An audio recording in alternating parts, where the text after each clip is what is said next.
So, hello everyone, this is Bill Ryan here, and it's a great pleasure to present to you what I want to be a conversation, not so much of an interview, with Richard Dolan, who, for anyone who cares a jot about the subject matter here, will literally need almost no introduction, save that he's not just politically very informed and aware, and maybe the sanest person in ufology, or possibly anywhere else for all I know, but he's a trained historian. And in that capacity, he knows not only a great deal about ufology, he's written some very important books and given more valuable presentations than I can easily count. But his latest book, which I think is published quite soon now, is about false flags. And that's relevant here because we're talking, besides many other things, about the history of strategic deception. And the reason I'm motivated to have this conversation with Richard is because I think historical perspective is needed on some of the recent issues that many in the so-called ufology community have been discussing and even getting quite heated about. And I do think that there are some things happening in ufology at the moment which are very dangerous and very concerning. And a great way to start this may be to quote a blog post of just a couple of days ago. That's the 4th of July 2017. This is recorded on the 6th of July. From Kevin Randle. And if anyone listening to this who cares about ufology doesn't know who Kevin Randle is, then I might gently suggest, in as kind a way as possible, that this may be an indicator of the kind of problem I want to discuss. Because Kevin's one of the elder statesmen of ufology. He's written a couple of dozen books. But who reads books anymore? Which is an interesting rhetorical question. And many of those books overlap with your own interest and passion, Richard, which is history. And one thing I want to discuss is that we may be losing our history. Because history doesn't reside in books or in dusty tomes or on forgotten websites. It has to be kept alive by people who know and understand it and how it informs our present. And one concern I have is that many in the field, including some folks who are they're passionate and motivated and aware and curious, and they're hungry for truth and information, but they may be relatively new to the field. And they weren't reading Timothy Goode's classic work Above Top Secret in the 1990s, and maybe they still haven't read it. They don't have the experience or the knowledge base, which isn't necessarily their fault, to evaluate the information coming at them through the internet by those who are keen to promote certain things for whatever reasons they have for doing that. So they're rather like consumers, wanting their needs to be met. And that's where marketing comes in, because when some people see hungry consumers, they see financial opportunity, and maybe they see other opportunities as well.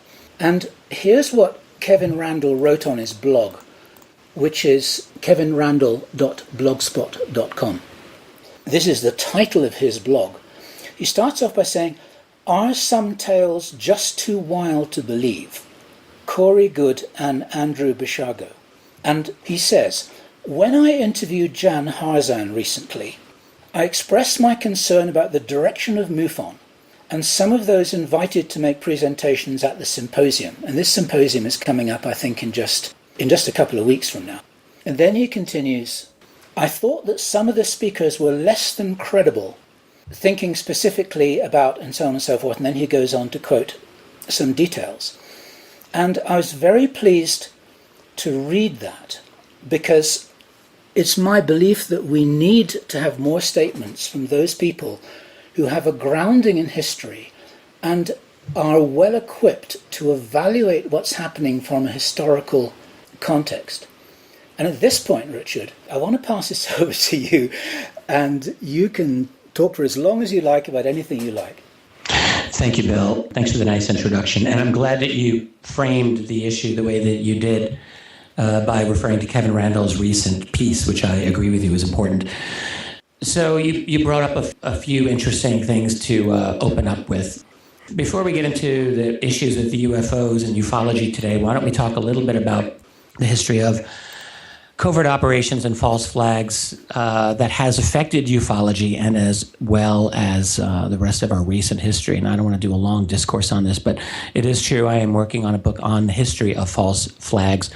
This is primarily a 20th and 21st century study, and it's a very engrossing field. So what we can definitely say is that the United States, beyond any other nation, is the world leader in these types of deceptions. I mean, a false flag simply is an instance of a government doing something awful, killing people or slandering or doing other things, and then blaming it on another party. So there's a lot of that in our world, and the United States, in my view, is a leader in that. There are examples, both old and recent, to show that the United States policy has never varied in this regard. So you go back to the 1950s and 1960s, we had the FBI doing what was known as COINTELPRO, infiltrating organizations at that time to derail them, to discredit them, and so forth. That was Students for a Democratic Society, that was the Black Panthers, and that was many others as well. You would have agents inserted within those organizations, in other words, to radicalize them, to make them lose credibility, to start arguments within the organizations. This is an old game. The CIA, similarly, has been involved in this, most well-known internationally. We don't know of many or any confirmed cases domestically, but the CIA is every bit, or if not more expert than the FBI at doing this exact same type of thing. We know that both of those agencies and other intelligence agencies have been interested in the UFO subject, and they have infiltrated. Back in the 1950s and 60s, the CIA, or shall we say, ex-CIA officials and individuals and agents permeated the UFO field. Organizations like NICAP back in the 50s and 60s had a number of individuals who were former CIA who had positions of great authority within NICAP. And furthermore, those individuals have been argued to be responsible for the destruction of NICAP. That's a long story. We don't need to go into the details, but I think that that's a correct argument to make, and I've made it myself in previous books. Through the 1970s and 80s, during the era where the Freedom of Information Act was threatening once again to derail the secrecy, this was a new development. UFO researchers could petition the government for documents from the U.S. government for the first time, starting in the late 70s. And, at that time, I think no one really knew what was likely to come out. If you were in charge of keeping the secret, you might well be concerned in the late 1970s by the hundreds and then thousands of pages of documents that were being released. And so what happened? Well, the evidence points to a kind of counterattack by the intelligence community in the form of the MJ-12 documents. And I am not one of these people who argues unilaterally, by the way, that all of the MJ-12 documents are fraudulent. I have a very difficult time with that argument. However, having said that, I do think the MJ-12 documents were very likely introduced as a way to create disinformation and sow discord. You can put true information out into the world in such a way that it is not credible or not confirmable, thereby discrediting it. That's a very, very sophisticated and long-standing intelligence community tactic. So, in other words, you put the truth out there and you frame it in such a way that no one believes it, and it's like getting an inoculation from a virus. That is, you get a little bit of that virus, but your body develops the antibodies against it, and you're now inoculated against, in this case, the truth. So I think that's what happened with MJ-12, and that was in the 1980s. Through the 1990s and 2000s, there is every reason to believe that the intelligence community has maintained its involvement. It's harder to prove these as we get into more recent times. But I personally have spoken with individuals who've had their own connections with CIA, who have told me point blank that the CIA continues to follow the UFO field very carefully. I've spoken with individuals who've had other information from me that branches of military intelligence are very interested in the UFO field. So just starting with all of that, all right, we have a government, we have an intelligence community that A, has a history of infiltration and disruption, and B, maintains an interest to this day in the UFO subject. And of course, it would have to. The UFO subject is too important for it to ignore. This may be funny to someone who thinks that this is all nonsense, some professional skeptic or scientist who thinks that they know everything about all there is to know about UFOs, but I can assure that person, if they're listening, that they don't know, and that within the intelligence community there are many, many brilliant individuals who take this very seriously. So that's to start. Let me jump into my thoughts on a secret space program. Long before anyone heard about Coorey Goode, I've been offering my own thoughts on the existence of a secret space program. Back in 2011, I think was the first year that I made public statements about it, public presentations. And my position then and now is that there is a secret space program, and almost certainly using very advanced technology that's off limits to most of us. So that's a fairly radical position, and if you like, I can go over my reasons for that. I'm happy to. I try to base my evidence on what is safe, what is confirmable, and that's the skeleton, and then I try to build my edifice from that skeleton. And admittedly, like when you have a skeleton, you've got to, it's okay to speculate, in my opinion. I try to be very clear about my speculations, however, and people can accept them or not accept them as they want. In my opinion, the argument is very strong that there is an advanced clandestine space program that is in existence that goes beyond Earth orbit, probably goes to the moon, probably goes to places beyond the moon. That might include Mars, and that might include elsewhere even beyond that. And again, I realize as someone who's uninitiated, that may sound out really, really crazy and out there, but I'm happy to explain why I think so. So I've been arguing this for a while. And then beyond that, we get a whole spate of recent claims. So it's one thing to make one's case based on evidence that comes from a variety of leakers and sources, leakers that can be confirmed, by the way, people whose identities can be confirmed. And it's another thing to claim to be one of those individuals with an outrageous story when you yourself cannot confirm your own identity.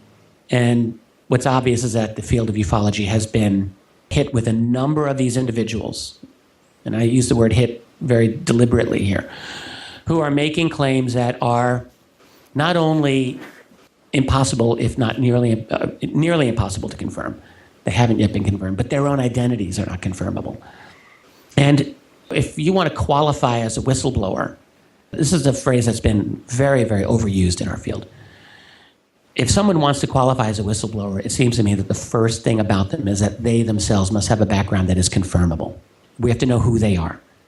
So if I can't confirm that such and such a person went to a 20-year space program, for example, or if I cannot confirm that they went off and fought reptilians on Mars, or if I cannot confirm that they were part of a program since childhood to time travel. I mean, none of these things can be confirmed, and so therefore they cannot be considered whistleblowers. That's the first thing. Last thing I just want to mention here, and we can go back and forth on this, Bill, is the idea of falsifiability. I'm sure you know what this is, but for someone who doesn't. So in philosophy and science, a concept, for it to be valid, needs to be falsifiable. Not false, falsifiable. In other words, if you're making a claim to me about something, I have to be able to prove or disprove it. If I have no way of proving or disproving it, it might be true, after all, but it's not valid scientifically or philosophically. It's not fair, in other words, to make such arguments, because I have no way to judge or corroborate what you're saying. For any field, any discipline, to be on solid footing and to be able to move forward, it has to have data that is falsifiable. And this is particularly so for ufology, in my view, because we are already way out there on the fringe. We don't get mainstream respectability. We're struggling to get a hearing in the court of the mainstream media and science. And so it's especially important for us, for those of us who wish to defend ufology, and I'm one of those people. It's very important, in my view, that those of us who seek to represent this field comport themselves in a way that's worthy of this subject. And this is an important subject, and we've got to be able to present our evidence the best way possible. Look, there are hundreds and maybe thousands of people out there with us in their crosshairs, and they want to take this field down. They want to take it down. And it's our obligation for those of us who are responsible to do our best to defend this subject and not to treat it as something that certainly appears to be a money-making and sensationalist type of a scheme, which from an outsider's perspective, I think a lot of these stories seem exactly that way. So that's my attempt to frame this, and we can go back and forth on that. What do you think? What do I think?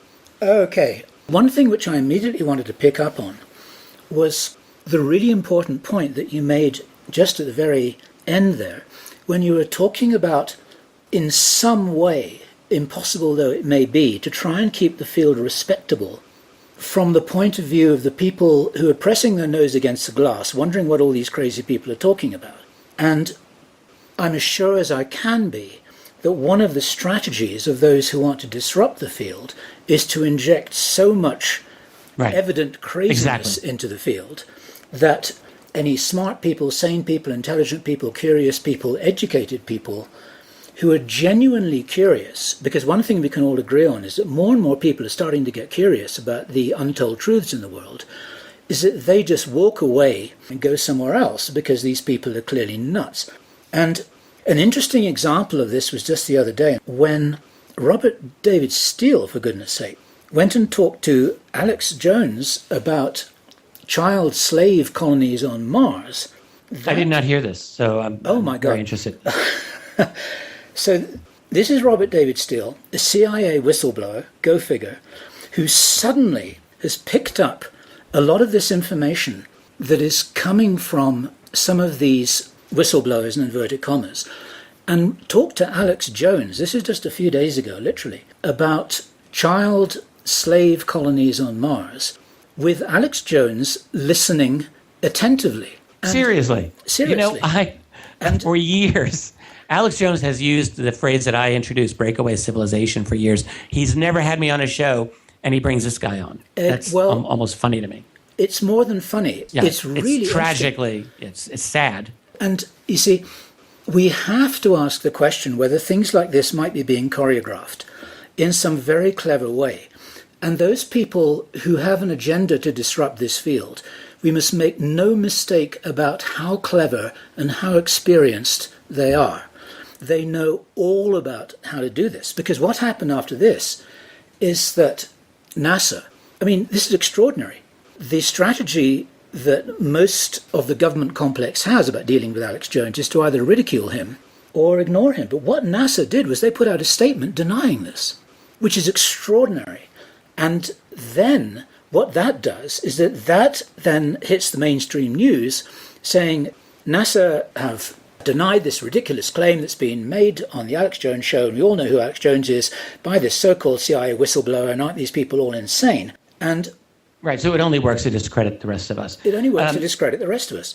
And it's a perfect example of what you were talking about. Mm-hmm. And interestingly enough, this is an aside which I found curious. I have a mutual friend who knows Robert David Steele quite well, and he was very keen to broker an interview between me and Steele to talk specifically about this issue. And I would have been very polite and very professional, but I would have gone head-to-head with him about the basis of the information on which he was making his claims. Right. And I got a response from him indirectly that he wasn't going to talk about it anymore, apart from one interview that he was going to do with Michael Salla. Mm. And I thought, it looks like something that is happening here behind the scenes. Yeah. We are, as a society, we're enclosed within what I call a fence. It's a very circumscribed fence.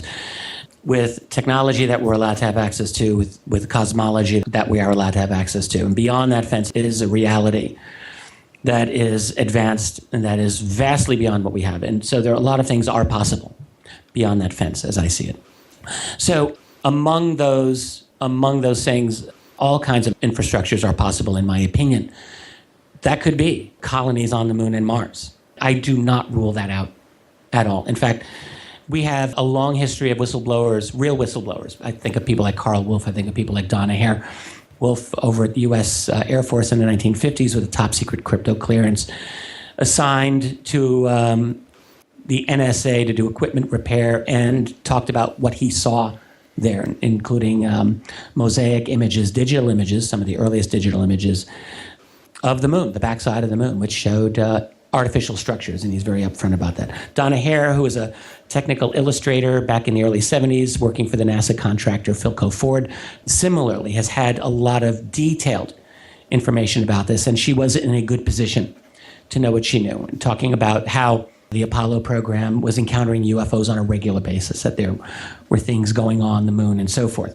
And other whistleblowers as well have talked about this. And then on top of that, we have stories in the 1980s, the so-called ARV, Alien Reproduction Vehicle story, which I credit This is from Brad Sorensen, and he talked about having seen 3 hovering flying saucer-type craft at the Lockheed Hellendale facility in 1988, a 4-star general giving a lecture about how these craft had gone throughout the solar system by then, 1988, almost 30 years ago. I never met Brad Sorensen. I know a number of prominent individuals who interviewed him at great length, and they are all satisfied that he was telling the truth.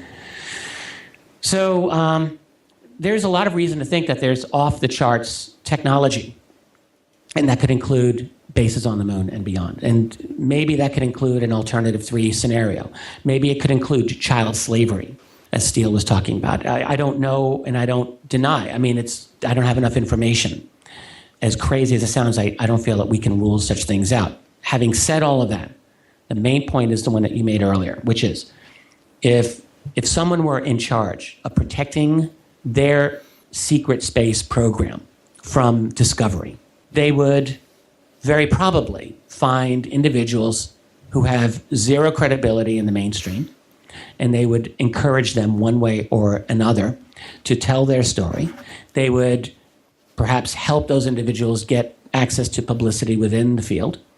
These days it's so easy to do because there are a number of individuals always willing to put a camera and a microphone in front of such people. They become the new rock stars, they become the new darlings of the movement, and they get a story that gets thousands and maybe millions of people behind them.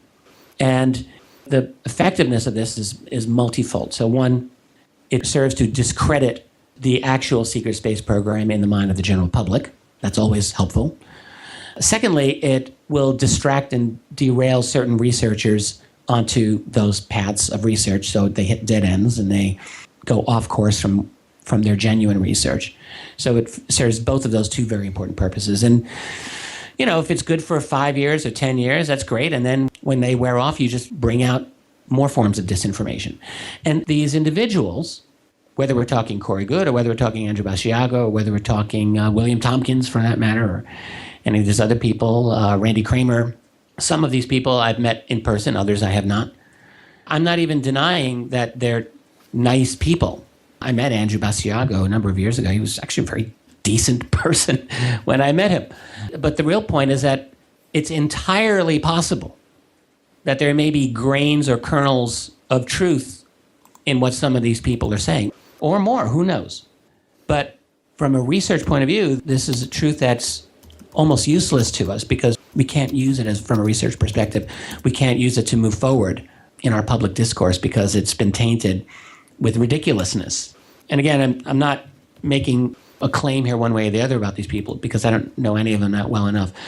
But it is entirely possible that there's either mental illness involved with some of them or some kind of grand delusion that they have maybe been given. Were they once part of an intelligence community and just damaged through mind control in one way or another? Who knows? I mean, going back into the 1980s, I am well aware, and even before that, of cases, personally I know these cases, of people who have been, let's say, severely mind controlled by U.S. military. I know of several U.S. Air Force cases from around 1980 in the early 80s where techniques were used to completely scramble up someone's head. So the techniques are there. And I don't know if it's been used or not on any of these individuals. I have no way of knowing. Or if they are out there to make their money, or if that's their sole motivation, or if that combines with a genuine belief that they're telling the truth. The bottom line, though, to me, isn't really even the motivation of these people or their mental health, honestly. Maybe they're all mentally sound, and I will be shocked, but maybe that's the case. The bottom line is that from a researcher's point of view, just to point out, say, Coorey Goode, and I say this without trying to attack him personally. I have no interest in attacking him personally, none. But there's nothing in his story that I can, as a researcher, grab onto. There's nothing in his story that allows me to confirm or falsify any of his claims. I mean, in fact, it's not only that, but when we talk about the 20 and back program in particular, and his way of recounting it, I have to have some serious problems with it because by its very nature, it is unconfirmable. By its very nature, he says he went for 20 years to another planet, I think from the age of 17, the best I can understand, till the age of 37. So during this period of time, became a young man and then a mature man, did his job 20 years of one's life. And at the end of it, you could say, oh, well, great. So let's test those 20 years. Where were you? When he says, well, no, you can't do that because I became age regressed and time regressed so that his own mother apparently didn't even know that he was gone. Now, if any person were to come up to you with such a story, you would say, that sounds insane. And that sounds absolutely not believable. It sounds absolutely not believable. Even if we can manipulate time and space in such ways, even if this is possible. After all, I mean, space and time are not what our common sense tell us. This is true. We all, I think if we've looked into this, we understand that space and time are a fabric. That's why we call it the space-time fabric, and that they can be manipulated. Although we in our science have not yet figured out how to do that, as far as I can tell. Now, maybe a breakaway civilization has figured this out, but I would caution people from making the jump that a breakaway civilization may have certain advances that are far beyond us in terms of propulsion, in terms maybe of genetics and in other ways, maybe computing, artificial intelligence. But that doesn't mean that they are necessarily magical in every single facet. It doesn't mean that they can go through wormholes or jump rooms or time regress or age regress. I mean, we don't know. It's very possible a century from now, we will have open access to technologies that are utterly magical. But right now, the way it looks to me is that nothing of what he says is information that I can work with as a researcher that I can confirm or deny. And as such, it smells wrong and it feels wrong. The other thing I want to mention is, I attended a couple of Coorey's lectures in the last year and listened very carefully to his lectures. And these aliens that he speaks of just so happen to speak the exact same language as any Southern California New Ager will speak.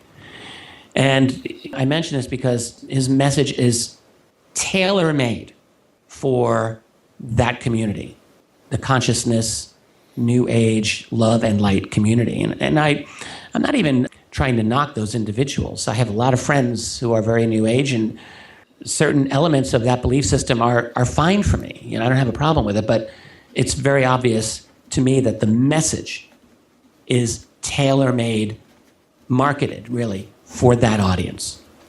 So when I see all of these things together, I have to have reservations. I have to be suspicious even. So it is his obligation to be taken seriously to provide a way for researchers to corroborate. Now, Michael Salla, who's another person who will be at the MUFON Symposium, and I have known Michael for years, and I want to say right off the bat, I like Michael personally. I've always liked him, and he has a very lovely wife, and in my view, they are good people. But Michael has a different attitude toward evidence than I do, and he will say, well, Coorey's testimony is corroborated by people like William Tompkins, and indeed people like Andrew Basiago and Randy Kramer. And maybe he's even mentioned Bernard Mendez, who I once a couple of times met and interviewed before his stories came out. And what I would counter is that this is not corroboration. All right, this is the easiest thing in the world to do, is to spend a certain amount of time studying the lore in a field. You can take 3 months, 6 months, a year, 2 years, whatever you need to study it and become an expert in it. And then you introduce yourself as the next whistleblower / witness / whatever. So that does not count as corroboration. If none of these people's backgrounds can be confirmed, if none of their stories can be independently corroborated by someone or something that can actually be confirmed, all right, then they don't count as evidence. Some years ago, I got into a one-day, all-day Facebook argument with Andrew Basiago about this very point. He said, well, my story is being corroborated by people like Randy Kramer and Bernard Mendez. And I said, well, no, it really isn't. And as a lawyer, I said, you ought to know better what constitutes valid evidence. All right, just because someone else can talk a good game doesn't mean that that's evidence. What we have here, unfortunately, are a series of really fun campfire stories, as I see it. They're not confirmable, and they don't count as intel or data. Some people call this stuff intel. I saw Coorey Goode and David Wilcock on the stage, and David Wilcock consistently referred to this as intel, and that's wrong. This is not intel. That's sloppy language. It's not true either. So, again, I want to come back to this point that without getting personal with these people, I have no animus against any of them. But we get to a point where we have to defend this field of ours. And ufology deserves to be defended. And the only way we're going to get at these radical truths, which are at the core of this phenomenon, I mean radical truths, all right, is by being very careful with how we handle the evidence, especially in the public realm. I can tell you as a private researcher, and by the way, thank you for letting me talk for so long here, Bill.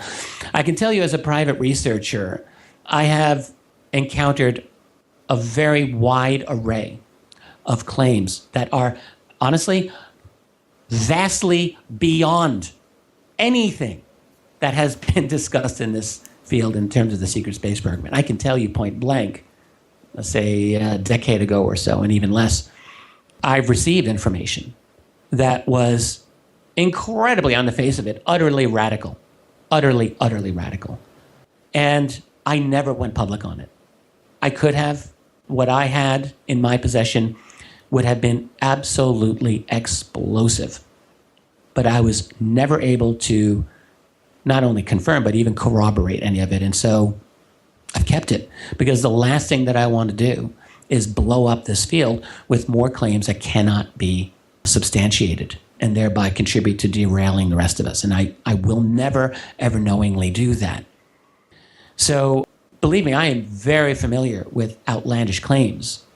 But we, particularly in the public realm, if we are serious about this field, have to be ultra careful and ultra responsible about public handling of claims and evidence. And, you know, when someone is out there promoting themselves to a specific audience with claims that cannot be not only confirmed or corroborated, but that on the face of it really do look as though they are tailor-made for self-aggrandizement, then yes, of course, we have to be very, very careful. And, you know, I'm going to be on a stage with all of these individuals in 2 weeks. I will be on a panel with Michael Salla, with Coorey Goode, with Andrew Basciago, and with William Tompkins on the secret space program. And, you know, my whole career in this field, I have tried to avoid wars with people. It's a real waste of my time. I'm much more happy to go about my own research and to lead, if I'm going to lead, by that manner, rather than by getting into fights with people. But I also realize, like, when I'm on a stage, this is something that'll at some point be liable to end up on YouTube. It's there forever. So anything that I say on that stage is going to be up there for all time, as far as I'm concerned. And so I feel an obligation, A, to speak the truth, B, not to mince my words, and C, to do it responsibly and carefully. And that's what I intend to do when I'm up there. So. Thank you. I really got all that. I've got a page of notes here, and I'm going on to the second page. Let me just support a couple of things that you said here. There are a couple of small things, but I think they're important. And one is that you made a reference to how decent Michael Salla and Andy Basciago were. And I fully want to support that. I've met them both. I like Michael Salla. If he was my neighbor, I'd be delighted. He's a good man. If he knocked on the door and said, hey, I'm past it, I'd say, Michael, this is great. We'll put the coffee on. I'm so pleased to see you. He's a decent man. He's doing his best. And he's got different standards than you have, and I think I have. And maybe that's something we can talk about later, about research standards. But he's not trying to be deceptive. He's not trying to mislead anyone. He's doing his best. My personal opinion is that he's made some bad calls, but he's a decent man.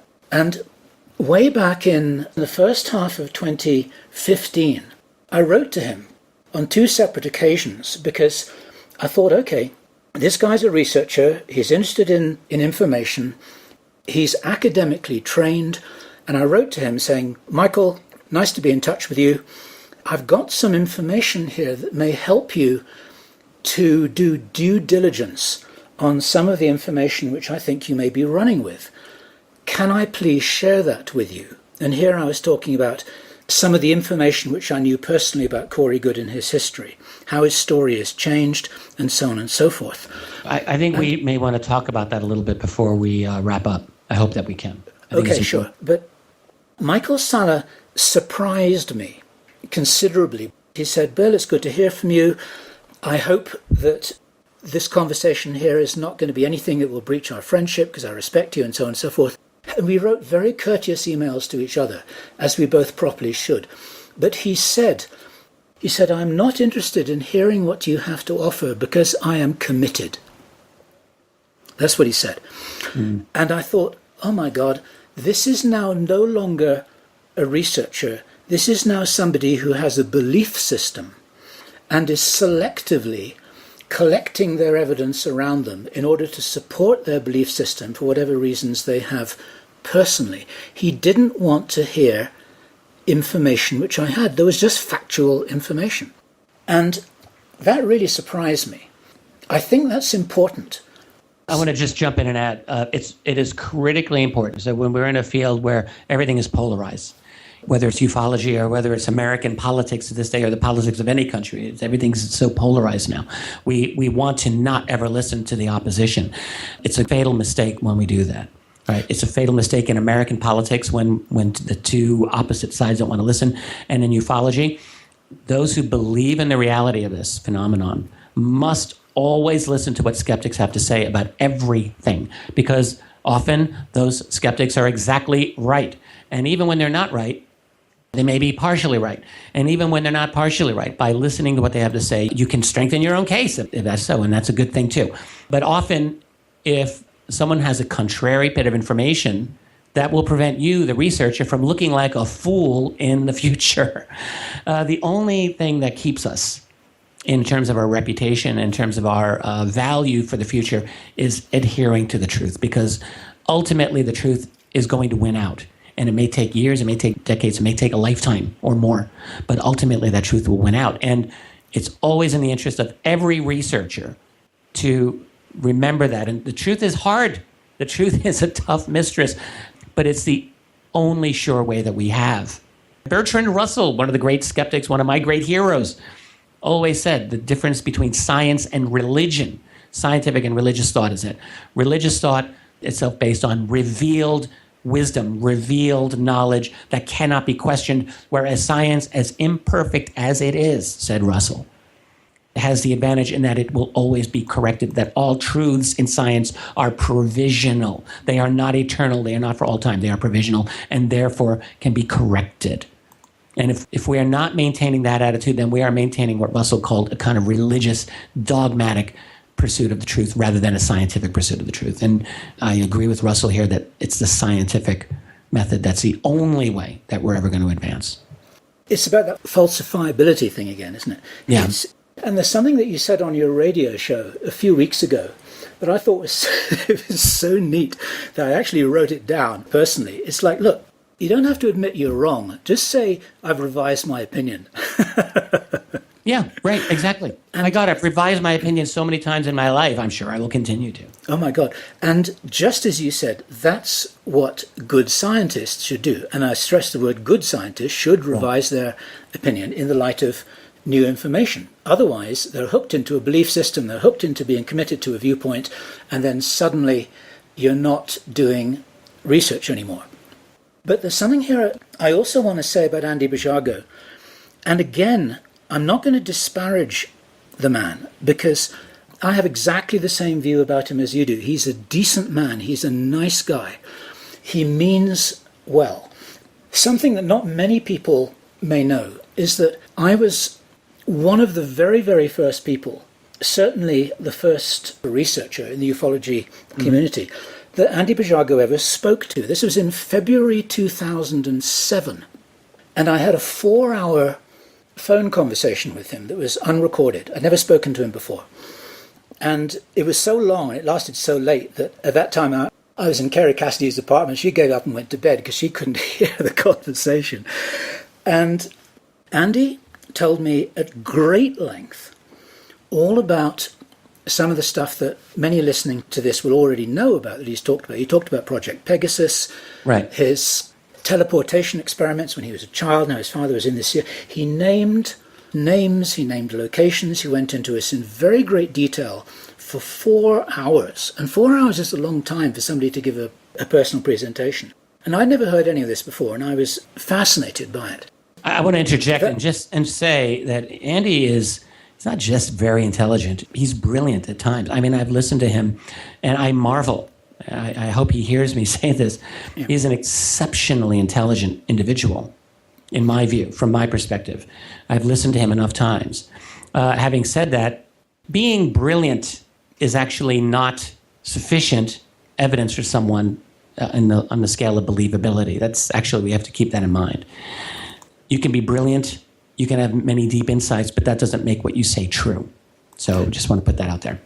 I completely agree. And I've said many times, actually, that a high intellect can sometimes be an impediment to oneself in terms of the unconscious degree to which somebody who's very bright will justify their belief system to themselves. I've met many people with a very high intellect with extremely fixed ideas, and they're really, really good at justifying those ideas to themselves. It's interesting stuff.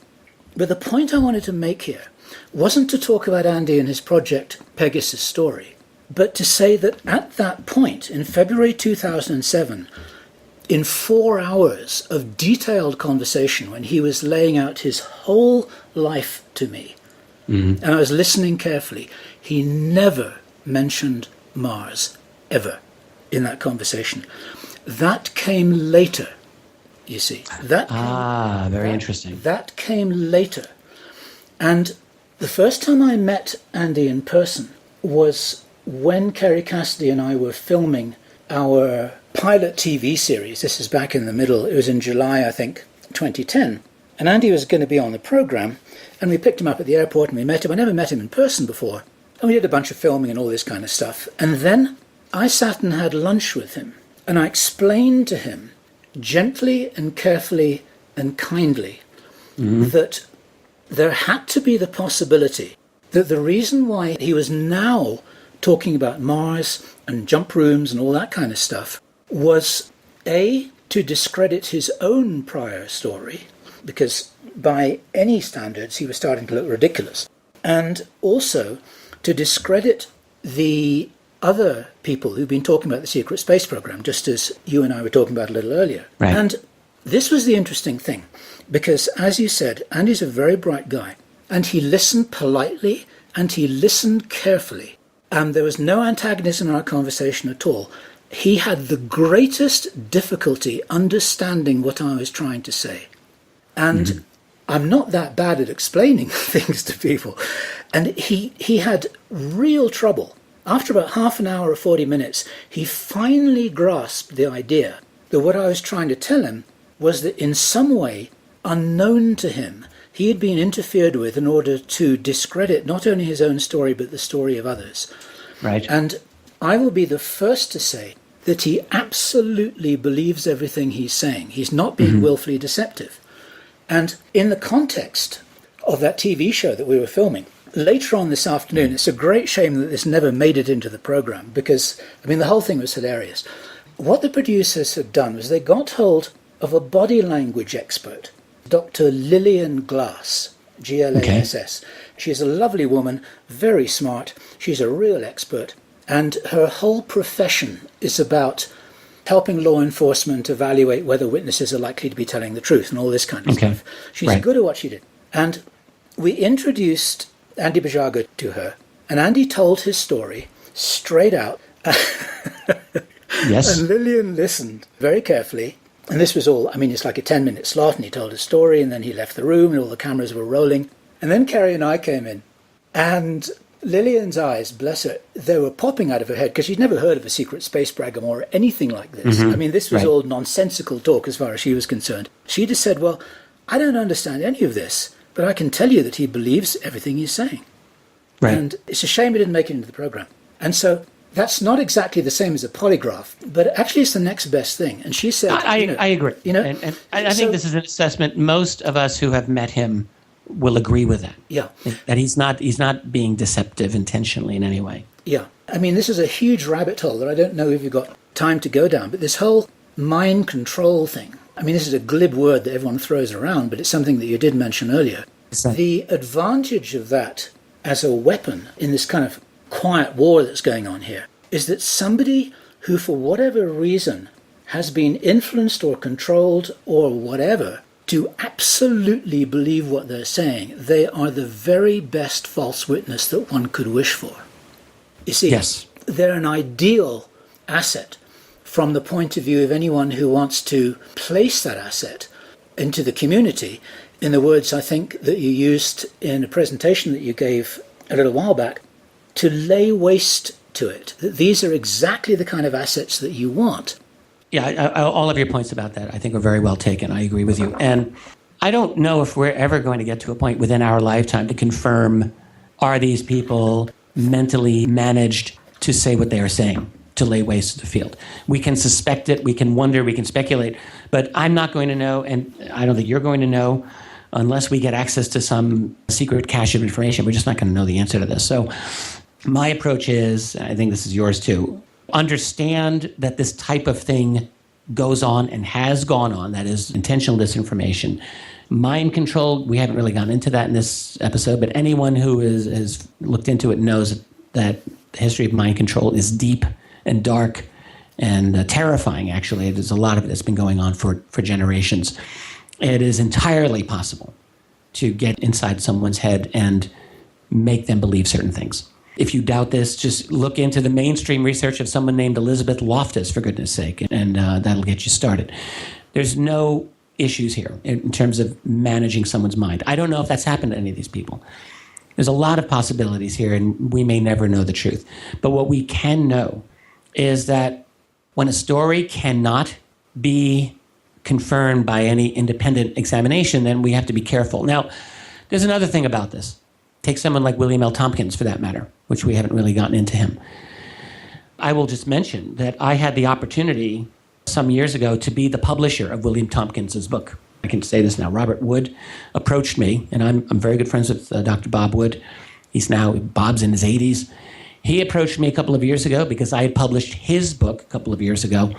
He wanted to know if I would be willing to publish a book by this major whistleblower, as he described it, from the 1950s and 60s, who had a lot to say about a secret space program. This guy, he said, had great credentials, bona fides, with Douglas Aircraft. And I said, sure, absolutely. And I took the manuscript and I went through it and was absolutely horrified by the manuscript. I don't know if you've read this book at all, Selected by Extraterrestrials.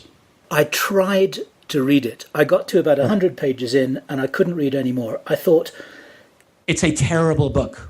Okay, let me just say, it is a terrible book.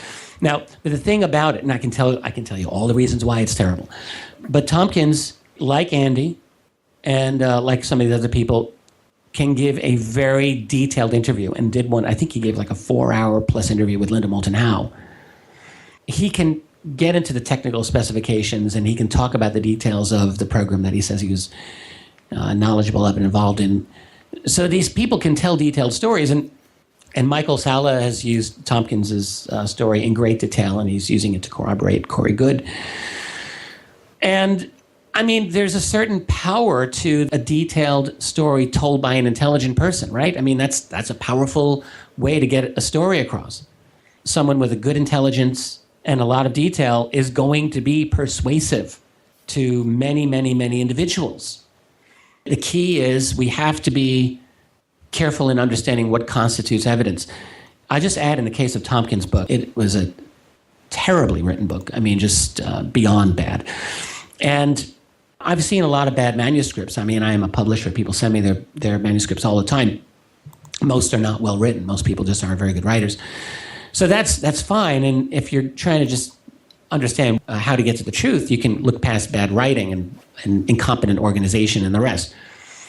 But what made his book particularly damaging was the fact that despite that this man is in his mid-90s, all right, he honestly came across with the emotional maturity of someone who was 11 years old in talking about the hot Star Trek-like alien babes in miniskirts in the 1950s over and over and over and over again.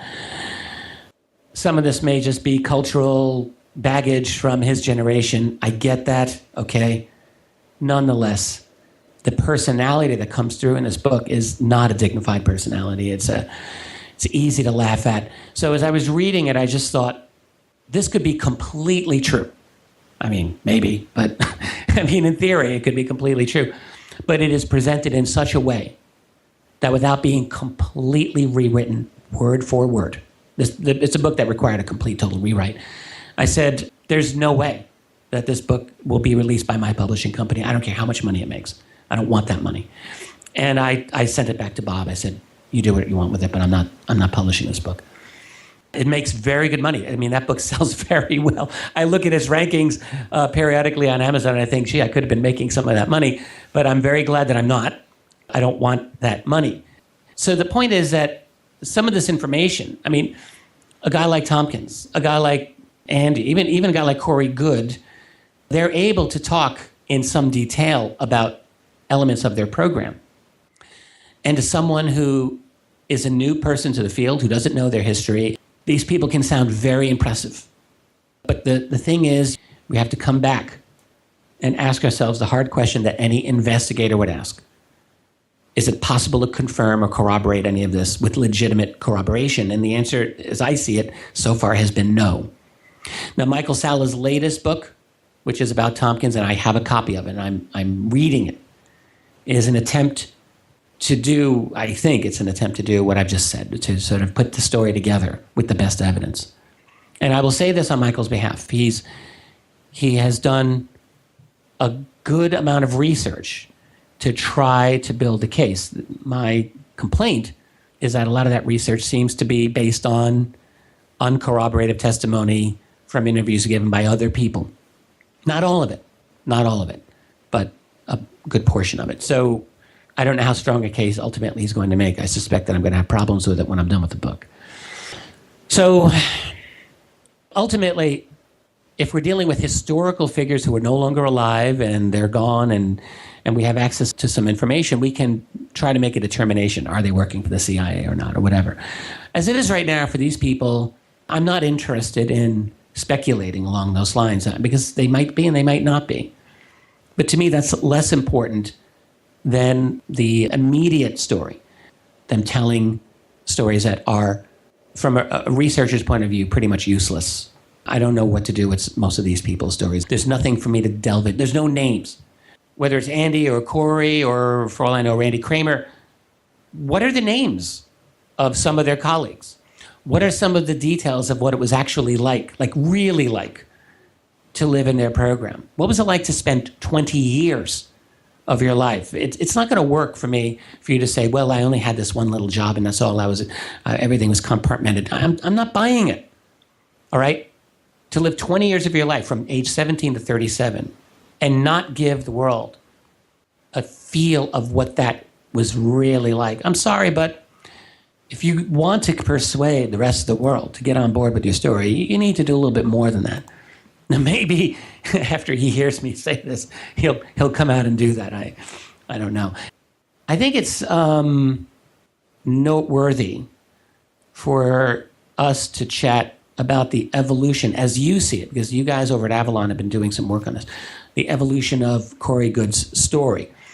Before you do that, I want to say one thing on his behalf. I'm surprised, but I'm going to say this, because I know where we're going to go with this, which is that it is, I think, confirmable from everything that you guys at Avalon have been doing, that A, his story has evolved from the first time he started mentioning it on the Avalon message boards years ago, and that also you're able to determine that he had done a great deal of quiet research through Avalon on all of the other alleged Mars whistleblowers and became familiar with their story. Now, what I'm going to say in his defense is this. If I were genuinely someone who had started to remember that I was part of a secret space program, let's just say that that was me, that's a hell of a thing to have to deal with personally. And one thing I would probably want to do is to research other whistleblowers and find out what they have to say.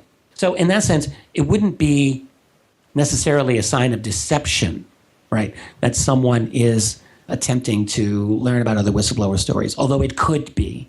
I mean, the other side of it is that if I were to try to make up a story, then yes, clearly I would want to become familiar with the lore and the stories and claims that are out there. So it seems to me that the fact that he did prior research, as I know you're going to talk about, before coming public with his own story, I interpret that as it could go either way.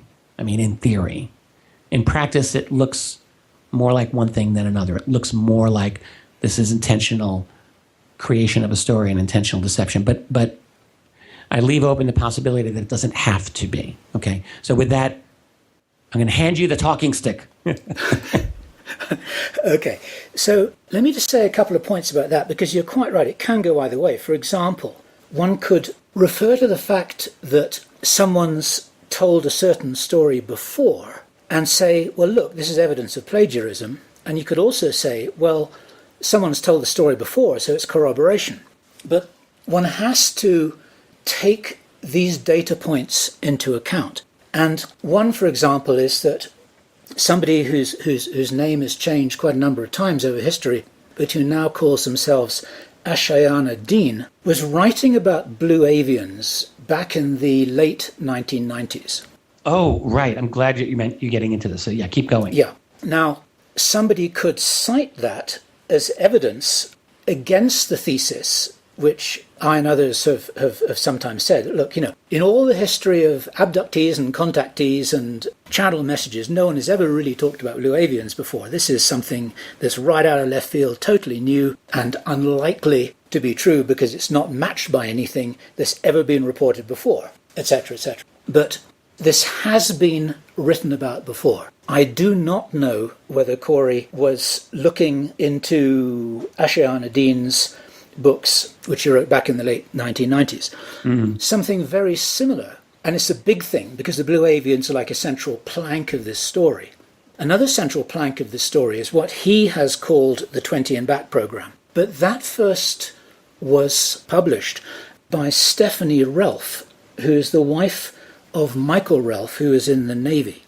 And Michael started to want to explore some strange memories that he thought he had that were coming up in fragmented form, and asked his wife, who is a trained counselor, to help him get to the bottom of what it was that these images and fleeting fragmented memories were all about. And she did all of that over quite a period of time, and eventually, to Michael's astonishment, he came to the conclusion that he had been part of what is now called this 20 and Back program. That was published in 2 books by Stephanie Relf in the year 2000 called The Mars Records 1 and 2. They're freely available on a website called themarsrecords.com. And what's interesting about that, though, I mean, it's an extraordinary, unverifiable, unfalsifiable story, to use your words from earlier on. But what Stephanie and Michael Relf did is they did the best that they could, which is they transcribed and documented in the books all of the regression sessions in detail. So you could actually follow, it wasn't a paper trail, but it was a regression session trail when you could actually relive Michael's experience of, to his great astonishment, recovering these memories and putting all these jigsaw puzzle pieces together. Now, that doesn't mean that that was true, but it does mean that they were doing their best to present an extraordinary story. They didn't get rich from it, they weren't given a television show, they didn't do anything except just put the information out there. But the point here is that it is almost certain that Coorey Goode knew about that, and the case can be made that he was hanging his story on that big coat hook, because it's something that had been established before. And recently, Stephanie wrote to me, which is after I'd done my 3 interviews with Daniel List, the dark journalist, about all of this. And this is what she said, and I read it right here. Dear Bill, thank you for your words of support, Ray the Mars Records, and enlightening people about good. We've posted your interview at themarsrecords.com. Best regards, Stephanie Relf. Stephanie and Michael totally believe that Coorey's story is clear plagiarism. Just a copy and paste of what they had written about in detail 15 years earlier. And I'd maintain that this is significant. He stated about a month ago, after I asked him the question publicly, that he would not do a regression. because he said regressions were invasive, which, as any therapist knows, just is not true. So while Michael Ralph was really keen to do regression sessions to find out himself what might have happened to him, it's curious and it's meaningful that neither Coorey Goode nor Andy Bjago have ever wanted to do regressions on record, as John Burroughs did in the famous Bentwaters case, which is a very brave thing for him to have done on record to substantiate his own story.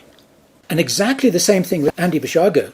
This is another unverifiable story, which many listening to this will know about, that the Camelot witness in 2006-2007, who we gave the pseudonym Henry Deacon to, his real name is Arthur Newman. Yes. He talked about going to Mars in something that I called a jump room. It was me who coined the term jump room. Did you? I did not know that, Bill. I coined that term. The word jump room didn't exist until I invented it, because I wanted to put out a video which was my debriefing to David Wilcock about all of this, and he didn't know what was coming, and we caught him in the back of a restaurant, and we turned on the cameras, and I told him the story, and I called it Jump Room to Mars. That can be found on the internet. Jump Room to Mars. It's Henry's story, which is an extraordinary story. What this device is actually called, it's called, well, this is what Henry said the device is actually called. I can't prove that it exists. It's called the corridor. It is not called a jump room. Now, that's a big rabbit hole that we don't have time to go down. But the point there, and here we're talking about plagiarism, whether it's conscious or not, is that Andy Bjago has continuously used the word jump room to describe his own experience in going to Mars. He's not referring to it by its ostensibly correct name. He's referring to it by the name which I invented. You know, wouldn't one think that if you're going to steal, if you're going to make up a story, don't steal terminology invented by someone else. Like anytime that if I ever hear a whistleblower talk about the breakaway civilization and how the breakaway civilization sees itself, I'm going to probably know that they're making that up since I know the origin of that. And the same thing with jump room. Like why? Yeah. Why would someone do that? Anyway, go on. Okay. Anyway, so what we were talking about there, and there's an enormous data set that we don't have time to go into, and it's all a little hard to do it on an audio because it actually needs it needs links and it needs a document. And I've actually got this document out there, at least in partial form, and in the YouTube description, which we'll put up, I will link to that so people can actually check links on the internet and see exactly what it is I'm referring to here. But yes, his story did evolve, and for quite some time on Project Avalon, when Coorey was a member in good standing, is at quite some length, but in not a lot of detail, he would talk about this and that and things that he'd heard about and things that he thought and things that he suspected. And it was sort of interesting stuff, but a lot of people on forums do that kind of thing. And there was nothing like the scale, magnitude and volume of the information which he started to come out with once he had a TV platform with David Wilcock. And extraordinarily, and I often kind of look in the mirror and think, oh my God, how did I get tangled up in all of this? Is with all honest to God good intentions, back in October 2014, I took an interview that my then wife, Christian Anderson, did with Coorey at his Dallas home on 2 separate days, a week apart, when, with Coorey's knowledge, and the children were playing and there was kind of noise all around, and she just put a little dictaphone on the table and talked to Coorey, and then gave me all this raw audio and said, look, is there anything you can do with all of this? And I thought, okay, here's a challenge. And the quality was bad. Coorey was hesitant. He was talking about how he couldn't think very clearly. He was on medication. He was in some pain through a shoulder injury.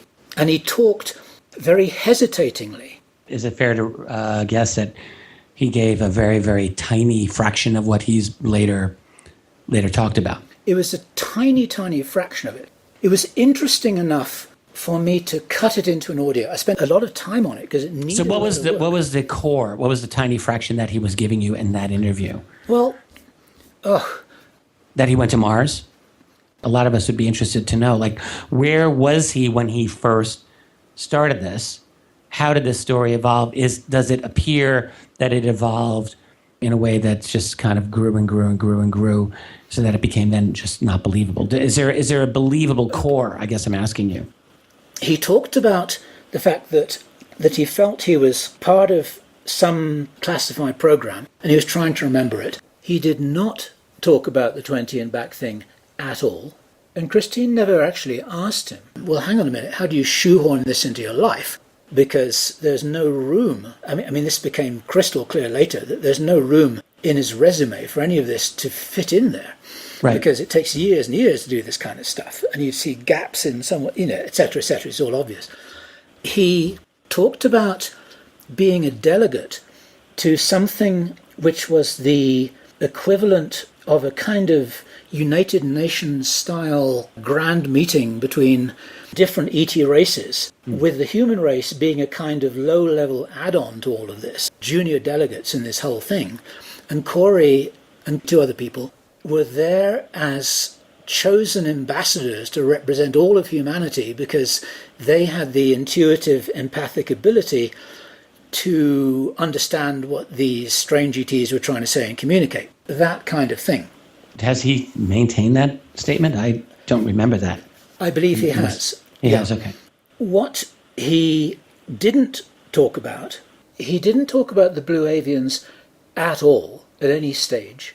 I mean, where did they come from in this wildly evolving storyline? And like Andy Bjago, he didn't talk about Mars at all.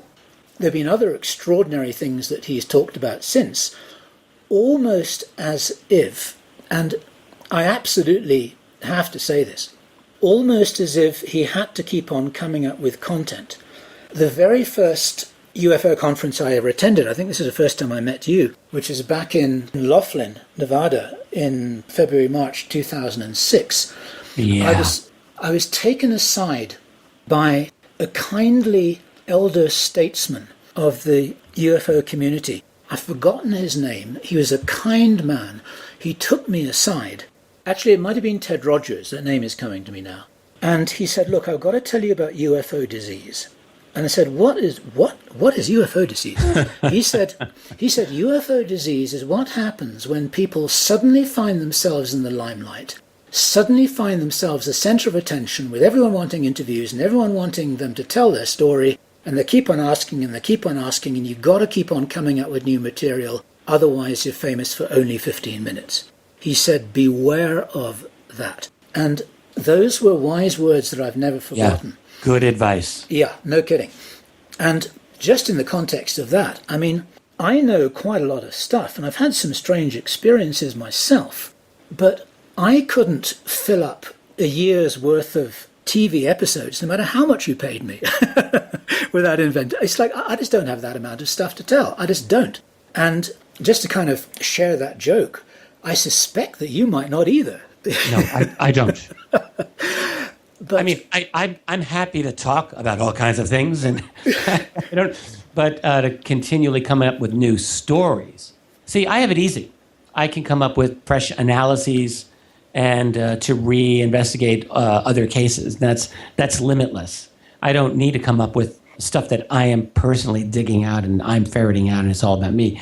Fortunately, I've never been in the position where I've put myself in such a situation where. So for me, I'm able, and you are able to go where interesting evidence leads us, and that's more than enough for a day. That's great.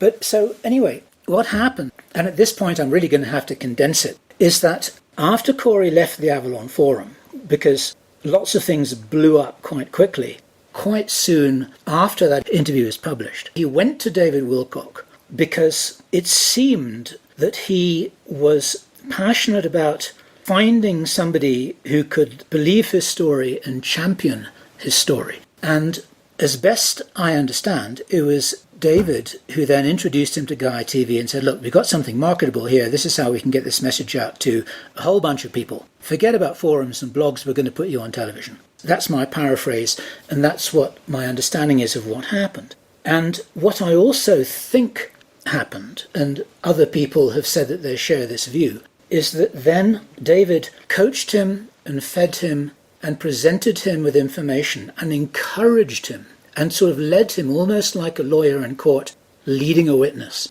to talk about things that he never mentioned before. And all of a sudden his story had grown arms and legs and was running around all over the place and was growing in stature and growing in size. And something which I then really want to talk about is the degree to which then that became a marketable commodity. And here we're in big trouble, because at this point I want to go back and talk about some of the wild tales, just as wild as some of the things we're hearing now, that came from the early contactees in the 1950s, people like George Adamski and George Van Tassel, and quite a bunch of others, who wrote a bunch of books. I mean, there are dozens of wild contactee books about people telling wild, unverifiable stories about going off to planet this and planet that. And the difference between then and now isn't the stories that are being told, but it's what's being done with the stories, because the internet didn't exist back then, Facebook didn't exist back then, Gaia TV didn't exist back then. There was no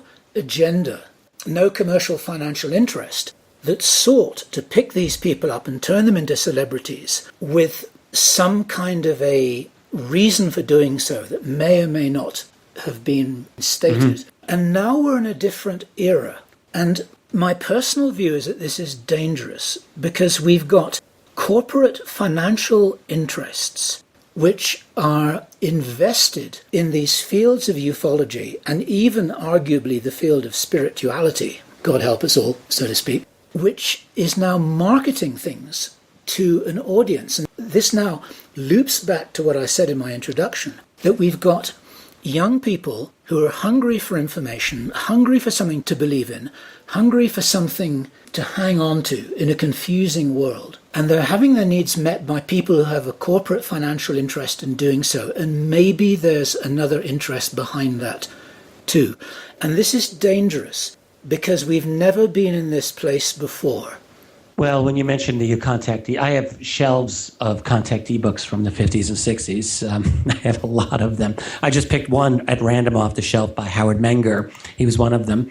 His wife, Connie, the two of them had experiences. And I have first edition signed copies of Adamski's books, and I've got a lot of these others. And you're exactly right. So they're very, very similar in tone, in that you've got stories. There's a kind of self-aggrandizement with all of them. Accounts of visitors from space. I'm looking at Howard's book here, From Outer Space to You, documented by actual photographs. And I'm looking at the photographs, by the way, and you cannot possibly take these photographs seriously. It's not possible. But he got a book published out of it, and he probably made some money and did get some fame and notoriety, by the way. There's definitely a motivation for these people to do what they're doing back 50, 60, 70 years ago and today. So that's never changed. And you're right that the internet, social media have the ability to amplify all of these claims and take on a life of their own, even much beyond anything that was possible in the 1950s. But back then, just as today, like, these claims are not documented. In Adamski's case, for example, his famous meeting with Orthon, the visitor from Venus, Adamski back then got affidavits from his witnesses, including one, I think, was Van Tassel, if I'm not mistaken, or no, some other well-known person was with him, and got them to sign affidavits saying that they saw him meet the alien. Turns out they didn't see him. They went with him to a spot. He walked to an area that was hidden, then came back and said, oh, yes, I met with this gentleman from Venus, and told them all about it. So very interesting. When you get close to the evidence, you find that it just moves away, it vanishes. That's always something to be careful of. Anytime you get close to the evidence, when it changes, be suspicious. It's often a lie or an operation of some sort. So fast forward to today, this part has not changed. Also, what hasn't changed is that there is a kind of a New Age style message that most of these people seem to have. It's all about, use phrases like ascension and densities and all the stuff that's very common within the New Age field today. I mean, we've been hearing this ad infinitum for years and years now. So it's a tailor-made message, almost as if it was concocted to market to a particular audience. And I'll just leave it at that. So again, all I have to say is I can't accuse these individuals of intentional deception. What I would like to see are researchers, and this includes folks at Avalon, if anyone is able to put together a reasonable case based on evidence of a kind of a dishonest evolution and aggrandizement and changing of the facts and so forth by Coorey Goode or anyone, then I think the public needs to know what that is, and we need to be able to use that as part of the discussion. Let me just add, too, though, I'm a lot less comfortable with the allegations of satanic activity permeating the whole Coorey Goode and Gaia thing, Gaia's company. I'm not comfortable with that. And let me just point out, I'm going to say this because I wrote and hosted and shot an extended series on false flags for Gaia TV. So let me just put that right out there. I'm not hiding that from anyone. The folks at Gaia asked me over a year ago if I would like to do something with them. I said, well, my research is on false flags. They said, fine. And I was invited to create a program on that. And by the way, I'm glad that I've done that. And I'm glad that I've had the opportunity to do it. And I'm assuming that show will air sometime over the summer. It would be very nice. I've been to the Gaia studio a number of times, many times. I know many of the producers there. I know many of the technical people there. I know the owner, not well, but I know him. I know the other senior executives and marketing people. I've met most of these folks, and I can tell you they are not Satanists. I don't believe it. I will never believe it until someone can find some kind of secret recording that just shows it all happening. I don't find this credible whatsoever. That's Gaia. So I just wanted to deal with that. And there are claims that like the satanic Gaia somehow took over the Conference of Contact in the desert. Sorry, no sale. That's actually not true whatsoever. And I know the lady who runs Contact in the desert, Victoria Gavoyan, and I mentioned this to her, and she said Gaia was one of over 20 sponsors of Contact in the desert. All right, so to say that there's some satanic, this is absurd, frankly. Now, the other connection to this is Coorey Goode's illustrator, who certainly seem to have satanic connections, and that's certainly the case. I don't know their relationship well enough to make a determination about Coorey Goode in this, all right? I know that if I were to hire someone to do my website, or if I were to hire someone to do work for me, I'm not always going to ask them what's their religion. I'm just not going to know. So if other people want to get into that whole relationship, and if they feel that it is significant, fine. My opinion right now is that this is a red herring, irrelevancy, threatening to derail us, and I don't know how significant that is. That's my thought on that.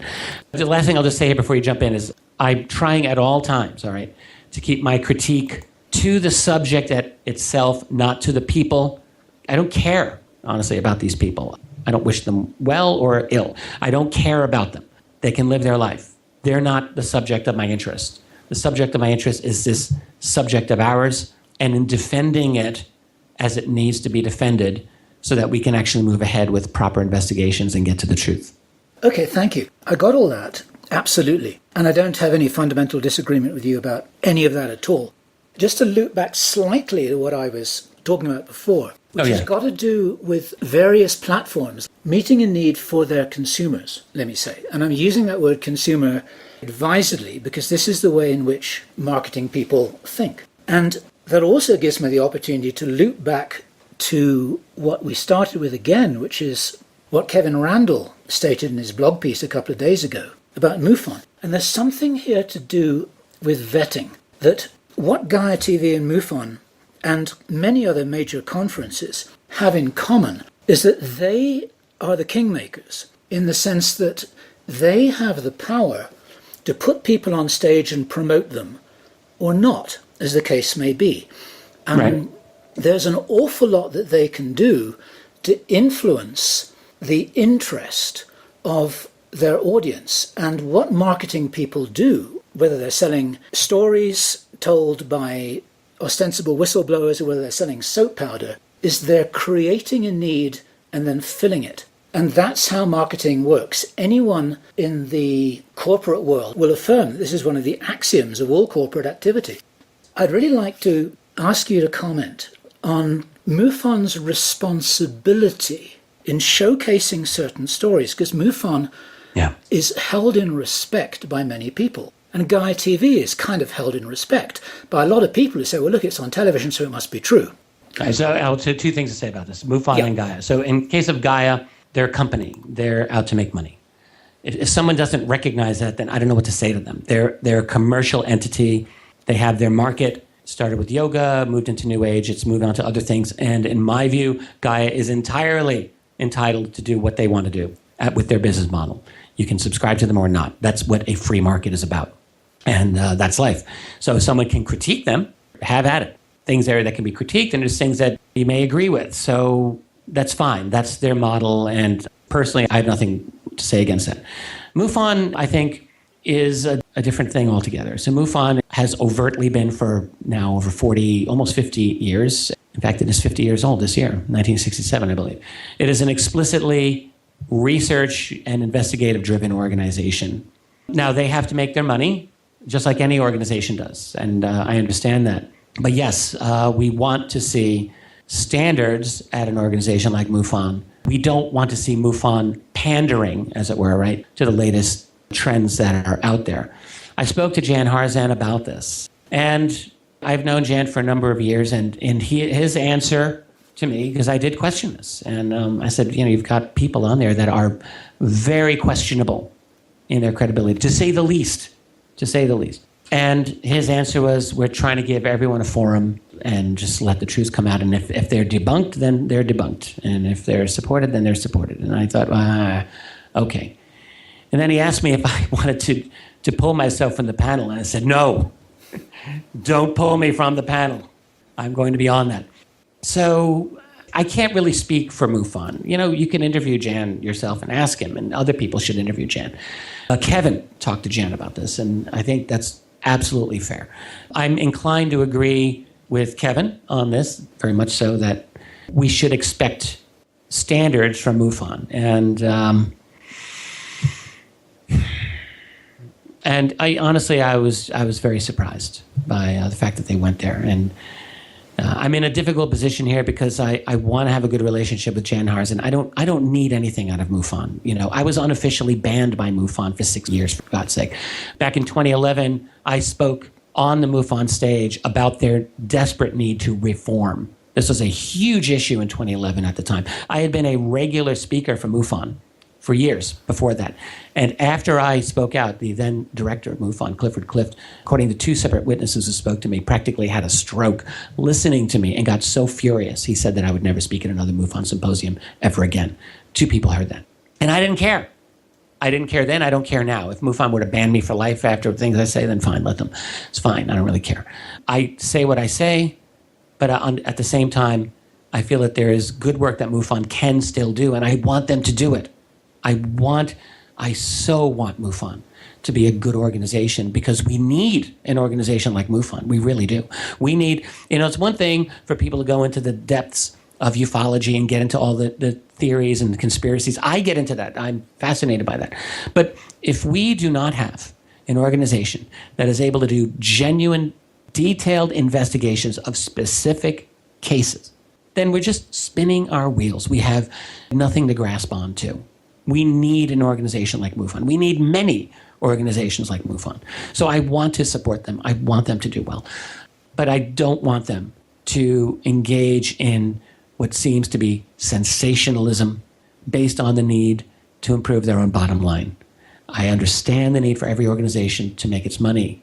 Look, I have rearranged my entire life, Bill, so that I am a full-time writer and publisher in the field of UFOs.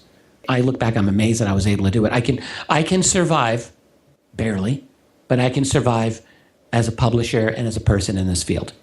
I can pay my bills. Now, I have to ride that line too.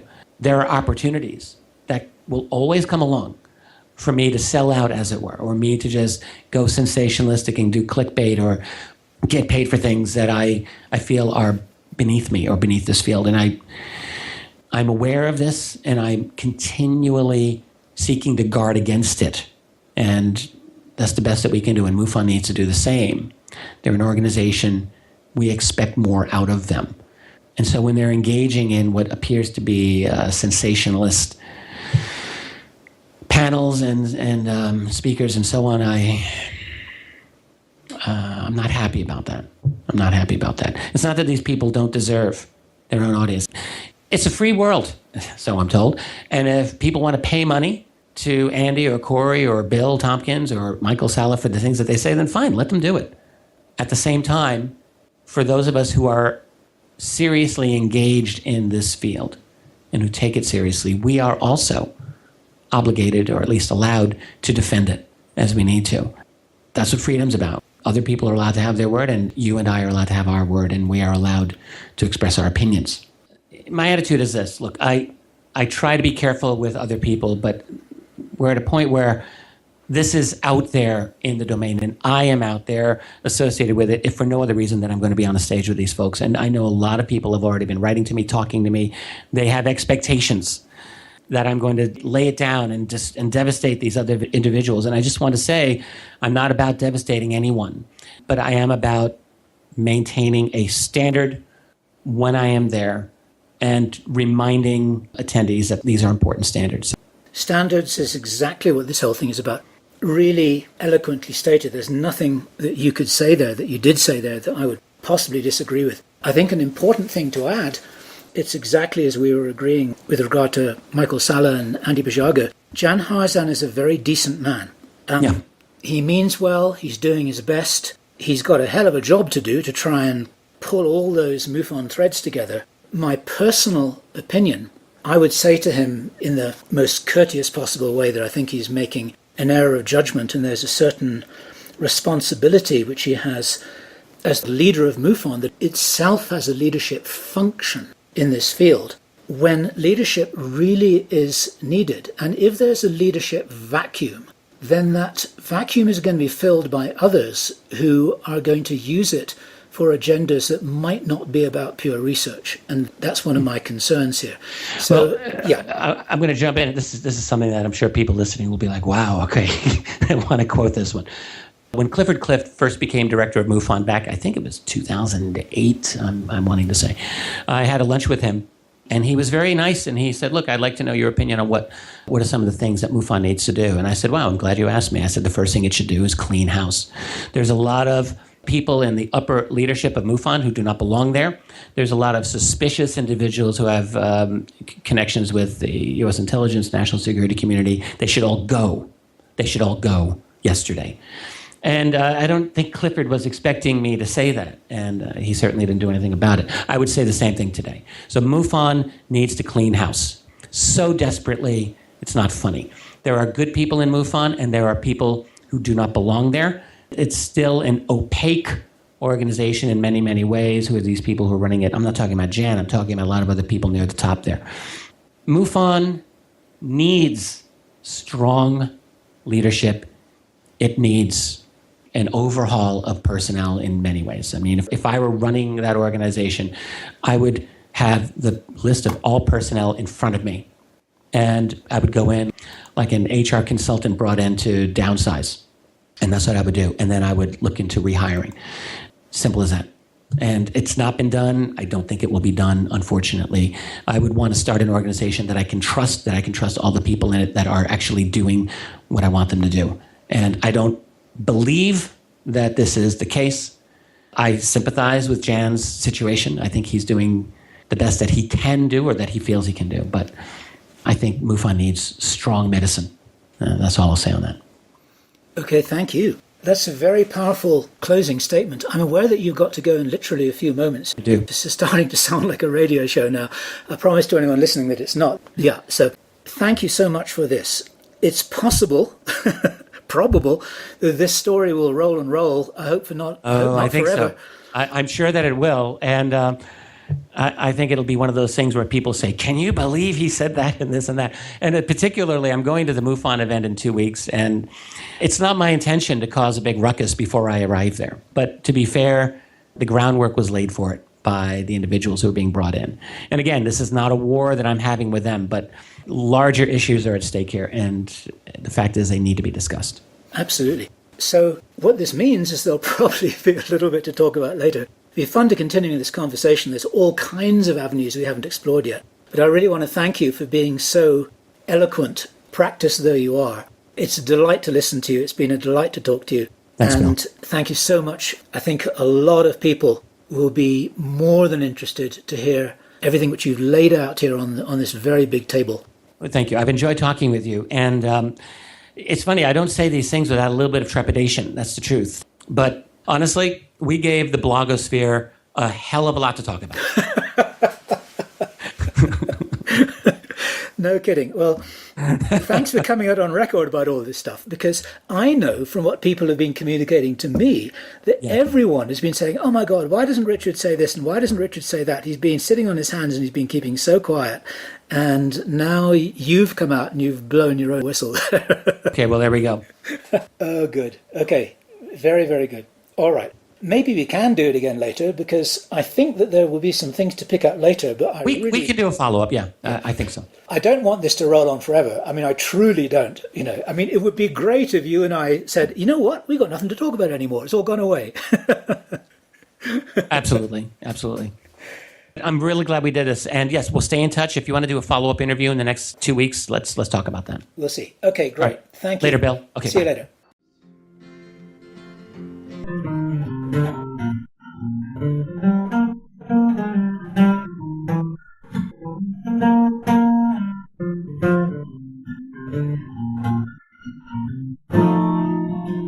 Well, now I've heard that you've been talking about me.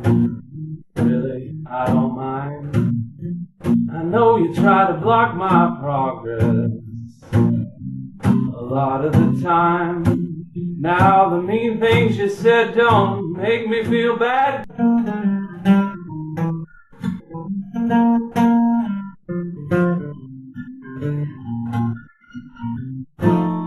We can be teaching ourselves how to have a civil conversation in this field without having to throw the gloves down and to get dirty and nasty.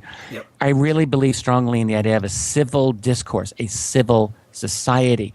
I don't want to see our society continually degraded into nasty fighting and personality wars.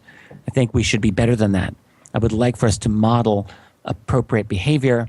When we have a disagreement, we held to that entirely. Every discussion, every debate, every disagreement was civil, but was also candid. And a lot of folks at MUFON absolutely were coming up to me all weekend long. It was nonstop. It was nonstop, people. And I think there were many MUFON members who were very upset that these individuals were speaking there.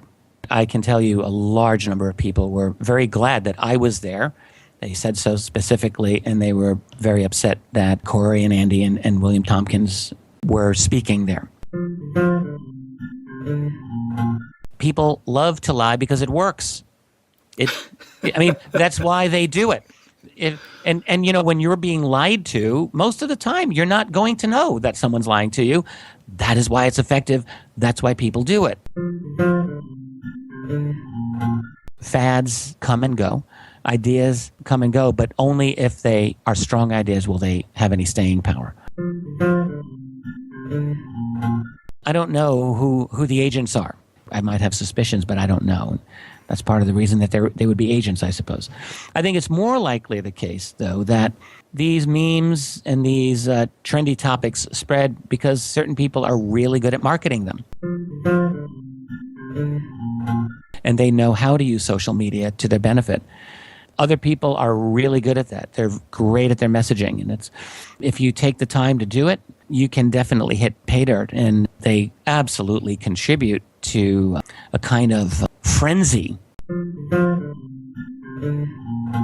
It's a long road. And so for people jumping in here, thinking that they've got it all figured out, this is what the ancient people called hubris, pride.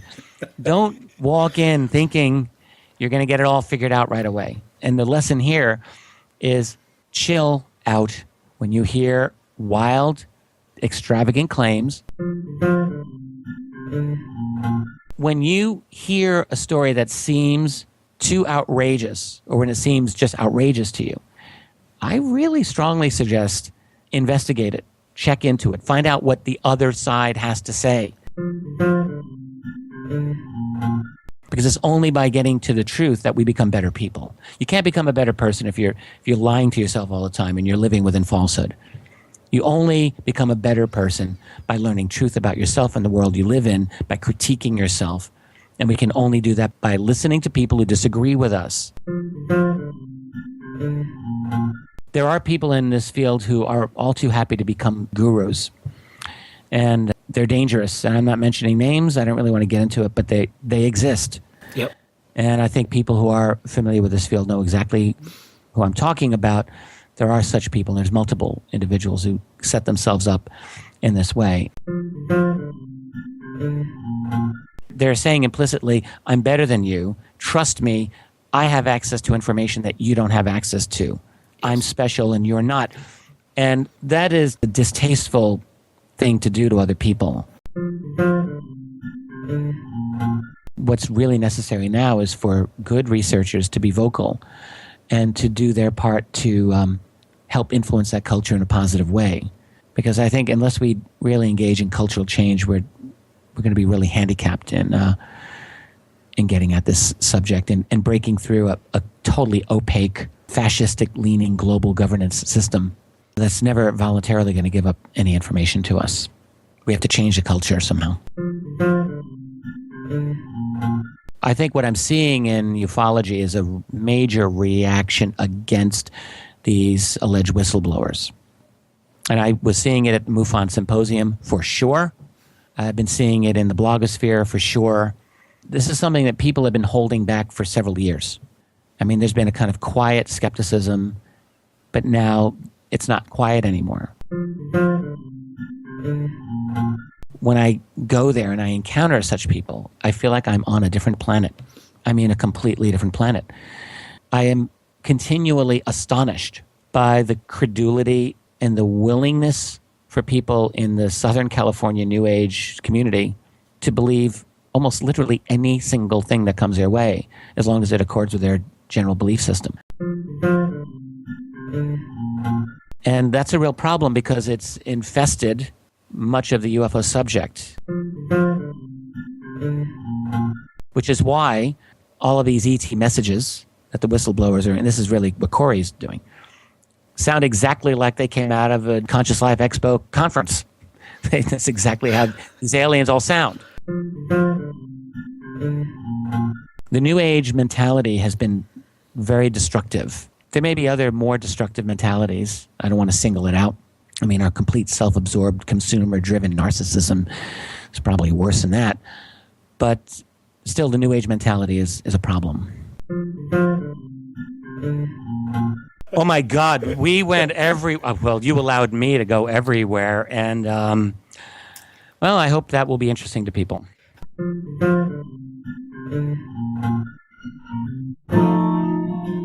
Well, now I've heard that you've been talking about me.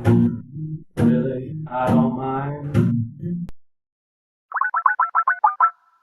Hello, Bill. Well, hello there, Rich. Can you hear me at all? Yes, I hear you perfectly. Okay, good. All right. So I'm going to kick off with an intro here that I've kind of prepared, which might be a couple of minutes. But then after that, I'm anticipating that you will then really do most of the talking, which you're really very good at these days. Okay. All right. So, Richard, this is part 2 of a conversation. It's a follow-up, which I think many people have been looking forward to. And part 1 was about a week before the MUFON Symposium, which was on the 21st to 23rd of July. And now we're just over a week after. And I do know that a lot of people have been wanting to know what went down there, with specific reference to the panel debate, which Richard talked quite a lot about before the event, and also what the atmosphere there was, the reactions of the members of the audience and the other attendees, and so on. And one thing I want to do is to refer to Richard's excellent radio show on KGRA Radio every Monday night, and this is now Tuesday, the 1st of August, 2017. And last night, Richard devoted the first half hour to a brief report on the symposium. And after that, he went on to talk about the supposed role of Russia and American politics and all the attending hysteria, the increasing problems of social media censorship, and finally, an excellent short piece on how we can all stay grounded, sane, and kind of energetically protected in a world where there are many potentials for different kinds of addiction and every kind of gradually increasing personal pressure on us all.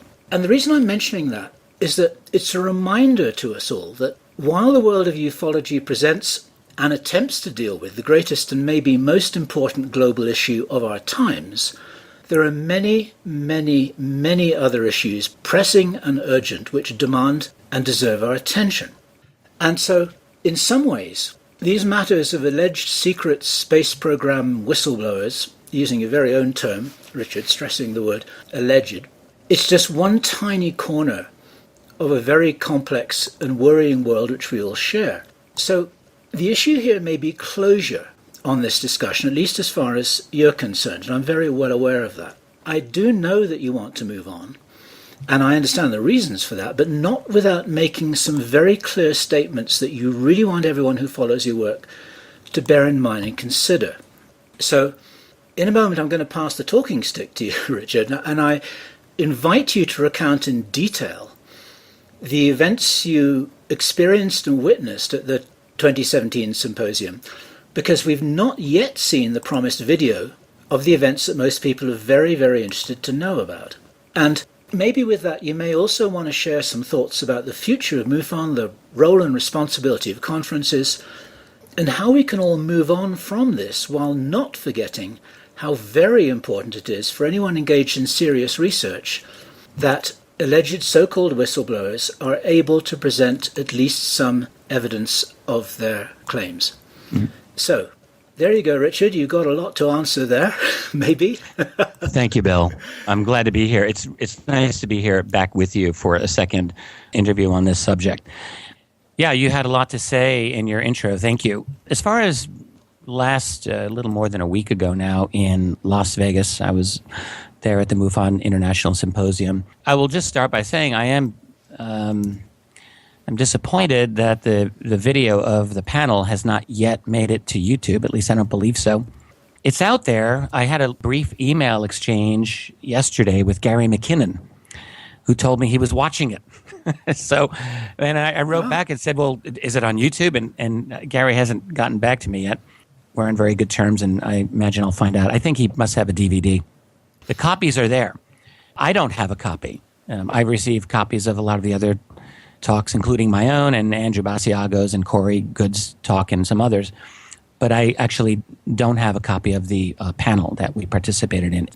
It really needs to be out there. I would love for someone to upload it. If anyone's listening and they've got the DVD of it, put it up. I would like it up there because I feel that it encapsulates pretty well the current state of the divide philosophically that we're experiencing in this field. I was actually proud of the fact that we didn't go all Jerry Springer and start calling each other names, and none of that happened. That has happened to me at conferences, by the way. I was yelled at back in 2012 it was in Santa Clara by Douglas Dietrich, who called me some kind of disinformation, CIA, something or other. And I just thought, you've got to be kidding me, man. If that's out on YouTube, that's hysterical. That would be actually very entertaining. But none of that happened in this event. And I'm glad that that's the case. Yep. What I feel, is very important is that there's a couple of lessons that we can learn here. Now, one lesson is we have to understand what is it that we're willing to believe and why are we willing to believe it and what constitutes evidence and so on. And this is a very important discussion that we should always be asking. But the other thing is we can be teaching ourselves how to have a civil conversation in this field without having to throw the gloves down and to get dirty and nasty. Yep. I really believe strongly in the idea of a civil discourse, a civil society. I don't want to see our society continually degraded into nasty fighting and personality wars. I think we should be better than that. I would like for us to model appropriate behavior. When we have a disagreement, we held to that entirely. Every discussion, every debate, every disagreement was civil, but was also candid. We can be civil, but that doesn't mean we have to walk on eggshells. In fact, we can't walk on eggshells. We have to be forthright about what the problems are. I told people at that panel that I did not personally believe in the stories of these other individuals, but I also said my belief isn't really central here. It's, in my view, is there evidence that I can work with? And if these people ever want to provide me with evidence, I'm willing to look at it. But my fear, my suspicion is that what they consider to be valid evidence is not what I would consider to be valid evidence, and that is a problem. And that panel, to be honest with you, was the single reason that I ended up going to the MUFON symposium. As I mentioned last night and to you in our other interview, I was asked to go to that symposium early in 2017 by Jan Harzan, the director of MUFON, and he wanted me specifically to speak about the secret space program, which, as I think I said, I wasn't especially interested in doing, but I did it because he wanted me to. And I thought, well, I'll do some original research on it and come up with new information. So I did that, and it was only months into the whole process that I learned, I was going to be on a panel with Andrew and Coorey and William Tompkins and Michael Salla. At that point, I had some serious concerns. I called Jan Harzan. I was prepared, actually, to walk from the symposium, and I decided against it. And Jan actually offered me the opportunity not to participate in the panel. And at that point, I said, no, I'm going to participate in this. I need to. And that really became the fundamental reason why I wanted to go to the MUFON symposium, was to participate in that panel. So I'm glad I did. When I got there, this is actually a humorous moment. Arriving at the airport, I had a ride who was there to pick me up. And he messaged me and said, I'm here also with Andrew Basiago. I'll be driving you both to the hotel. And I'm sure Andy and I both thought at the same time, awkward. But I will tell you, Andy, he was actually very nice. He said, hello, Richard. We shook hands. The thing with Andy, and I said this to him when I met with him, I said, look, after we broke the ice and chatted, I said, I want you to understand I have no personal vendetta against you, all right? And he said, no, I think I understand that. And he said, I would like you to listen to my story more carefully. I said, well, all right, we can talk.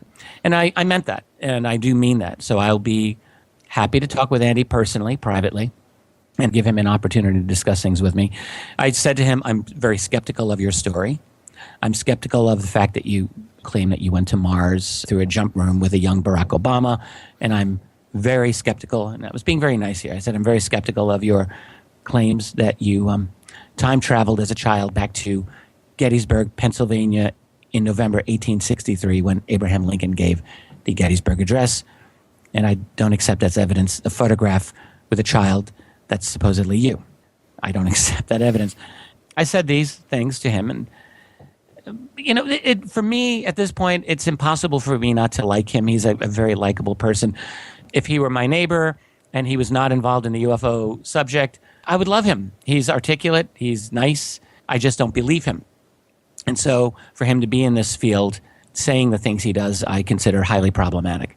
Anyway, so I got to the hotel, and once I was there, I can say it was a very well-attended MUFON symposium, and a lot of folks at MUFON absolutely were coming up to me all weekend long. It was nonstop.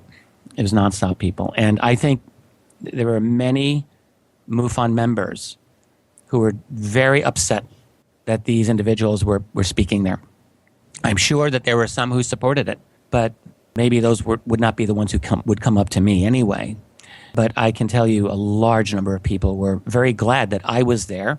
They said so specifically, and they were very upset that Coorey and Andy and William Tompkins were speaking there. So I think within MUFON, the culture, there's a rift for sure. And I mean, we can see this in the aftermath. I mean, I read a very incisive and long piece by James Clarkson, a friend of mine and someone I respect tremendously. James is the author of a fantastic book on a lady named June Crane.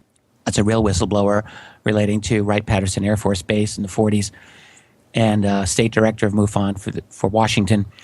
James is a retired police officer, the best of the best that they had there, and he left MUFON with an article saying that science has left the building at MUFON. Yep.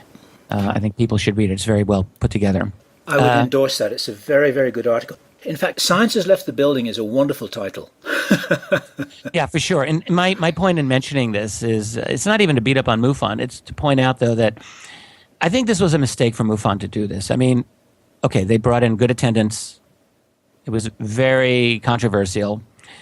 But MUFON is an organization, and every organization has to deal with certain fundamental political factors. And when I mean political, I mean having to do with the organization itself. So MUFON has a mission statement, for example. That mission statement has everything to do with the promotion and exploration of scientific ufology.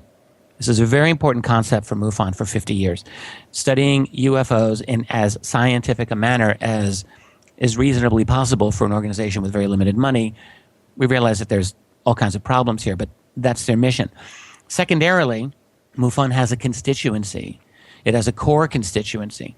That is, its members, the people who do the hardest amount of work to keep that organization going, because there's always a very few disproportionately who do a lot of the work in any organization. And MUFON had that. And what was very evident is that MUFON was really arguably going against its core, its mission statement. And it was certainly alienating a significant portion of its core constituency. So I consider this very unwise to defy your mission statement and alienate your core members. I think MUFON can recover. There are people who get really histrionic these days. They love the drama, and they'll say things like ufology is dead, MUFON is dead. This is not true. MUFON can absolutely recover. And Jan Harzan, a man that I personally like and respect, I think can do it. He's able to provide the leadership, but the thing is he has to do it. Things like this can't keep going on and on and on, or it will be very damaging. Is Jan Harzan aware of these issues? When you say that, is he aware? Here's what MUFON did not do. All right, I'm sure they did not have the following conversation. What could possibly go wrong by having these people attend and speak? I would lay money on the table, and I would bet, I don't know this for a fact, but I would bet that there is a great deal of discussion over how awesome it would be to have these controversial people in, and how it would be good to generate interest, because everyone does want to talk about the secret space program. That is true. It's a hot topic. And I have every reason to think that this was discussed, and people thought, oh yes, let's bring them in. What was not discussed is how bad could the blowback be? Because I really believe if the board members, if the people making the decisions had this conversation, had really thought through how bad the blowback would be, I think that they might have had some very strong second thoughts about it. But that didn't happen. It could not have happened, because they ended up doing what they should not have done, in my view. So this type of conversation has to take place. You can't always only look at the upside. You've got to look at all of the possibilities. And in this field right now, knowing how polarized ufology, just as the nation, just as the world is becoming, one has to realize that there are going to be repercussions. You know, sometimes you can decide, well, maybe the negative blowback's not going to be significant. But in this case, I think it could easily have been predicted that there would be significant negative blowback. So I think they should have thought this through a little bit better, yeah. Okay, got it. I wonder if you can talk us through, and us is thousands of people who want to hear what happened there. Right. What would they have seen and heard if they had been there in the audience following this through from the beginning? Well, we sat in a very nice room at a long table. There were 5 of us, and in order from left to right, there were Andrew Basiago, Michael Sala, William Tompkins, Coorey Goode, and then myself. So Coorey and I sat next to each other. I was on the far right end of the table. And we were introduced in that order. So I spoke last. And I would say when it's on YouTube, and one day it will be, I'm sure people can judge, but I suspect I got the most talking time in. I wasn't trying to do that, but it just seemed to happen. Andrew Basiago got a lot of time to speak, and Coorey Goode very little. Everyone had the same opportunity to speak, but Coorey spoke actually quite little, very little. Mm-hmm. I think the least, in fact. Michael was there to defend them, and William Tompkins spoke about his claims. I don't really know how well I can speak for the other people. As I recall, Andrew said, in effect, it's not simply him, but there are a number of other whistleblowers. I believe he used the word number 7, who had their own story to say about Mars. I replied, I think, that this is really not relevant. And what I came down to is what I will say right here. My final statement, I think, was probably the most pertinent. And it's simply that when I speak to the world as a UFO researcher, I am well aware that I'm speaking to a largely skeptical world, or at least a world where many people are very skeptical of the existence of UFOs as something anomalous. And so I fully understand that I have an obligation, and that obligation is to provide evidence for other people to examine. It's basic. And then other individuals can accept or reject that evidence as they see fit, and that's up to them. But it's my job to provide evidence. And that means something that you, independent individual out there, can mull over and fact check and have the opportunity to investigate. And this is something that I said to the whistleblowers they are obligated to do. And if they're not doing that, then they're failing, and they're not really whistleblowers. Because a whistleblower has to give us something. It's not simply someone who's a truth teller. Right? A whistleblower, in my view, can only be considered a whistleblower if I have the opportunity to know that they actually are who they say they are. In an article I wrote a couple of weeks ago, I put on my website and out on Facebook, I use the example of someone like William Binney, a very high-level individual with the NSA, who is a genuine whistleblower. You can learn pretty much everything about William Binney's career because it's all public record. We know who he was. We know that he wrote much of the code that the NSA ended up using to spy on American citizens. And we know that he was, in the early 2000s, made this very public statement that this was going on. And it wasn't possible exactly to prove everything he said at the time, although he was later completely confirmed after Snowden's leaks. But we did know who William Binney was. We knew that he was the real deal in his profession, and also that he was in a perfect position to say the things he said. I would add Gary McKinnon in this regard. Yep. Gary McKinnon is someone, we know who he is. We know what he was doing. And Gary has made a claim that we can't exactly prove that he was looking at UFO-related information at the U.S. Space Command website, but we can very likely infer that that's the case because that's what Gary said he was doing, and the United States government confirmed that not only did he get into their website, but they wanted to extradite him and prosecute him. Yeah, his story's consistent. It hasn't been embellished. He's not seeking any self-aggrandizement. He's not getting paid for anything. His story is also very logical. Like everything that he says, and this is important, all right? So everything that Gary has said about what he did is completely logical and consistent with what a person in his position at that time could have been able to do. Yeah. He did something extraordinary in the sense that he did something that nobody else did, but it wasn't extraordinary in the sense that, in theory, anyone else could have done this. And it really was not difficult to understand how he did what he did. Yep. So he is a legitimate whistleblower in my view, even if not every element is something that I'm personally able to prove. And this is the thing we all have to recognize with some of these stories. A lot of folks say, well, you know, you're being too hard on these people because this information is all classified and we can't always expect evidence. All right, so let me just speak to that. It's true. You, Bill, in your career in doing research, and me in my career, we've both met many people, I'm sure, who come to us needing anonymity, and they'll have something that they want to tell us, and then it's our problem to decide what to do with that information. You know, do I believe this person? Do I not believe this person? And it's not always easy. I think we can all recognize that. And we can also recognize that there are people in the classified world who've had important experiences that they want to share that they cannot go public. And so that's a problem from the point of view of evidence from the public's standpoint, because they should have the opportunity to examine the evidence, and in some cases they really can't, and they have to go on trust, and that's never a good place for anyone to be. So we can recognize that this is sometimes part of the problem. So when I get that type of information as a researcher, I have to make an individual decision each time. And there have been cases where I've, from time to time, mentioned stories that I get from individuals, and I've not given up their identity. But in defense of what I do, whenever I do that, a number of those individuals actually are known to a select number of other researchers that I have shared that information with. So if push came to shove, the information is there. And furthermore, I have been saying all along that there will be a day when all of that information is out. If those individuals give me permission, or if they pass away, I will mention it. I surely will. Yep. And in the meantime, people have to make their own decision as to whether or not they want to trust that. That's fair. But if a whistleblower can't, or if an alleged whistleblower cannot even tell me, forget the story, if they can't tell me who they are, if I can't have an opportunity to interview family members or friends, or get a detailed background about the person, and if their background remains a complete mystery, basically, to all of us, and on top of that, they are clearly benefiting in one form or another from their story, then we have to be not simply skeptical, but suspicious.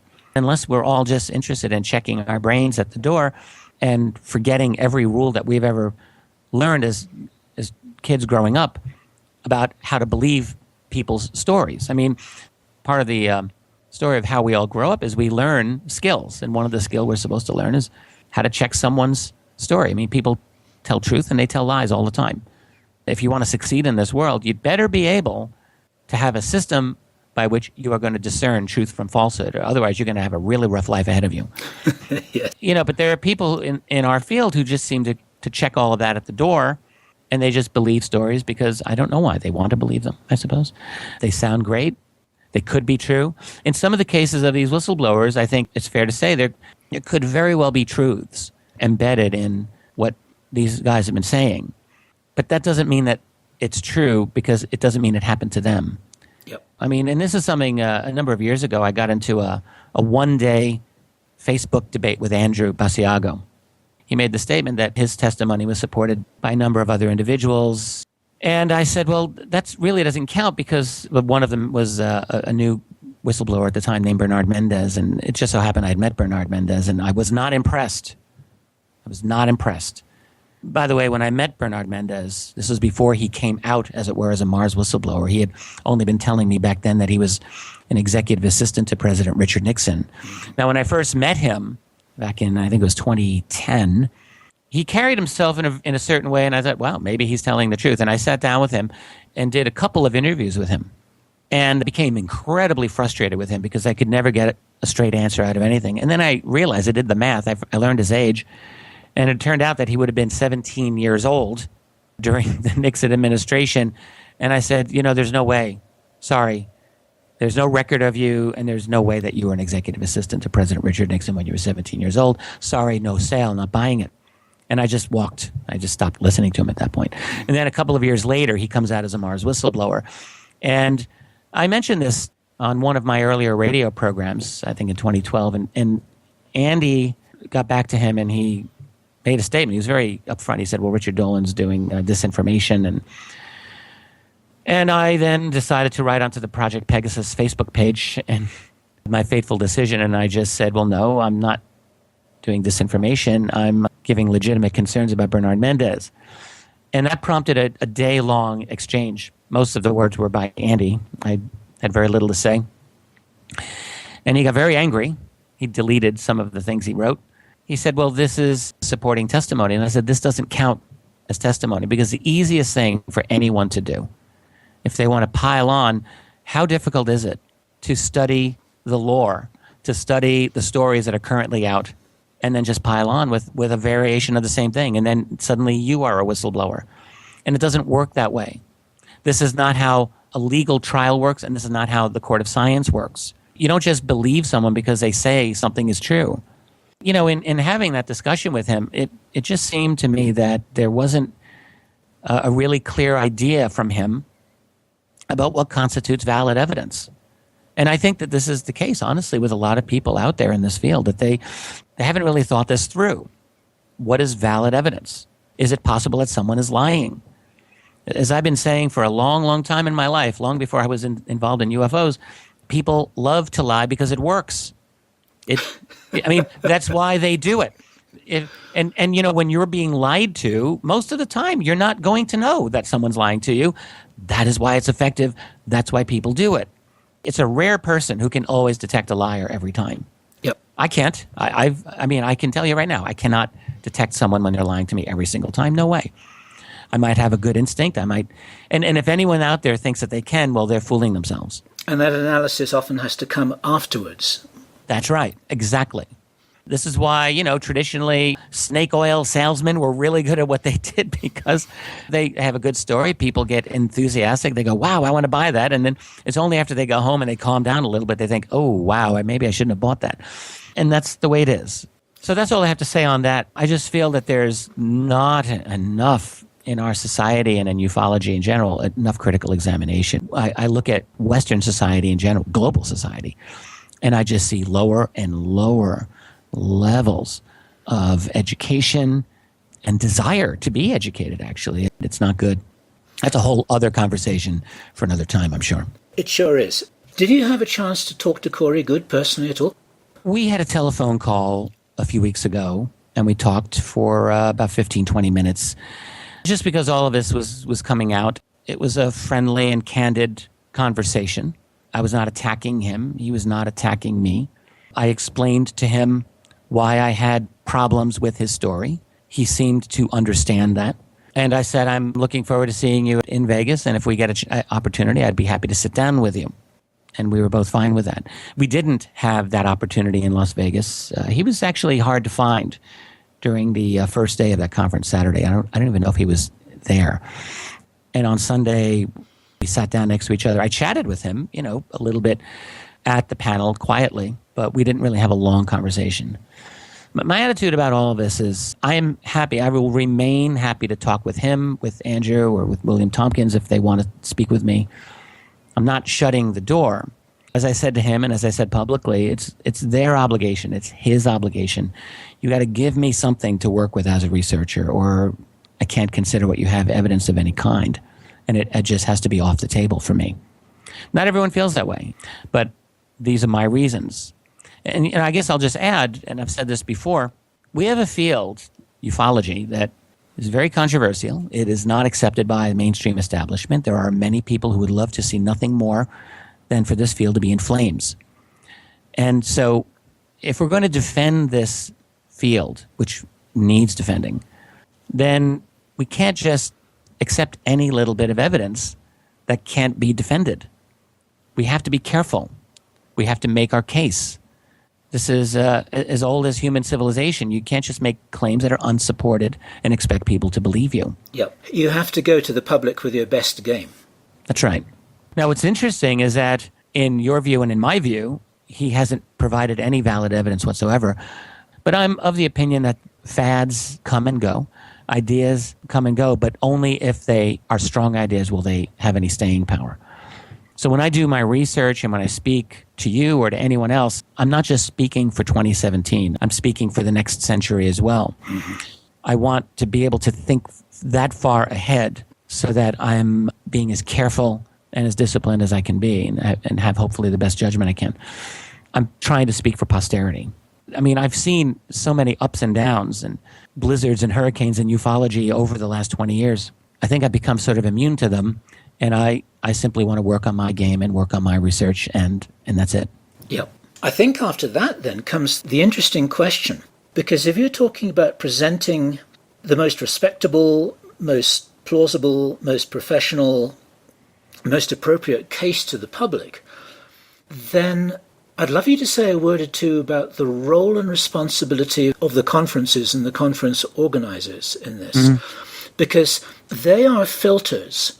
In a sense, as I think I said in the previous conversation we had, that they are the kingmakers by accepting or rejecting people who might possibly be given quite an extensive platform to speak. And it was interesting that Joseph Farrell, just the other day, someone who I think we both know and respect, was saying rather wryly, and he wasn't saying this in a kind of complaining sort of way, but he was just pointing out very matter-of-factly that what's happening is that many of the more potentially legitimate presenters, but maybe ones with a more staid, more undramatic, more unsexy story, are kind of being usurped because they're not getting invited to these conferences. The larger question of are the conference organizers, they're like kingmakers. It's definitely true that there are so many, not just whistleblowers, but researchers out there who do fantastic work, better than I do, and they don't get to speak at conferences. I don't know why that is. And I think more of them need to be given an opportunity to speak, for sure. It does lead to a tendency, sometimes you see the same people at the conferences over and over again, including me. People don't need to see me every single time. I get invited, and basically for me, look, I'll go if they want to fly me, they want to put me up in a hotel, they want to pay me a little bit of money, and I mean little.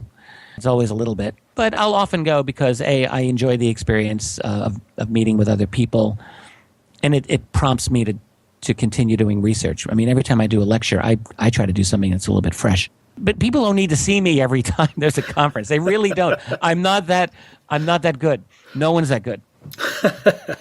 I got it. It's got something to do with the commercial decision about what the audience might want to see and hear. Well, that's right. And certain speakers, it's true, like they create celebrities out of them. Yeah. In the UFO fields, I look at myself within this whole array of other speakers, and I recognize that I'm better known than most of the other people there. And so it builds on itself. So the more that you are seen, the more people get to know you, the more demand there is for you. And it's an unfair, and really, it's incorrect. It shouldn't be like that. That's right. It really isn't, but that's part of the economic reality. It's a kind of feedback loop. There's more and more prominence being bestowed on certain people. I do take your point, which you mentioned earlier, that perhaps all of this is just another phase. It's all going to come and go. You've seen it all before. And maybe there's nothing to get too bothered about. But I just wondered if you felt that, especially with the prominence of social media, it can have a major role to play in bringing memes to the population that then they pick up and run with. But maybe this is all being choreographed by other invisible factions behind the scenes that want certain things to happen in the field.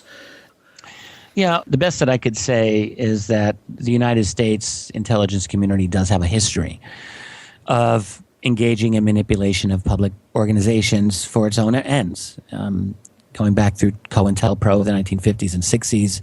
And there's all evidence that goes on to this day. Cass Sunstein, a judge during the Obama administration, who talked about the need or the desirability of infiltrating anti-government groups, conspiracy theory groups, and derailing them. But then you have the statements of the late Dr. Udo Ulfkotte of Germany. He just died earlier in 2017, where he talked about how the CIA runs all of Western European media, and so many others. Amber Lyon, formerly of CNN, is a really excellent whistleblower who talked about how CNN creates fake news. She covered the Arab Spring back in 2011. There's a number of other good people out there.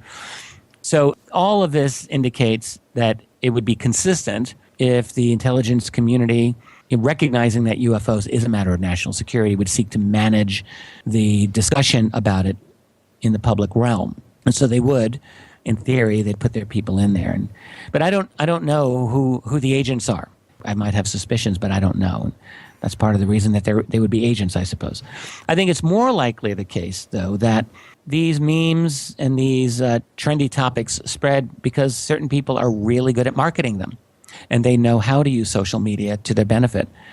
Other people are really good at that. They're great at their messaging, and if you take the time to do it, you can definitely hit pay dirt, and they absolutely contribute to a kind of frenzy that we see within our society. And we saw this with the Hillary Trump 2016 presidential election. I mean, my God, that just got crazy culturally.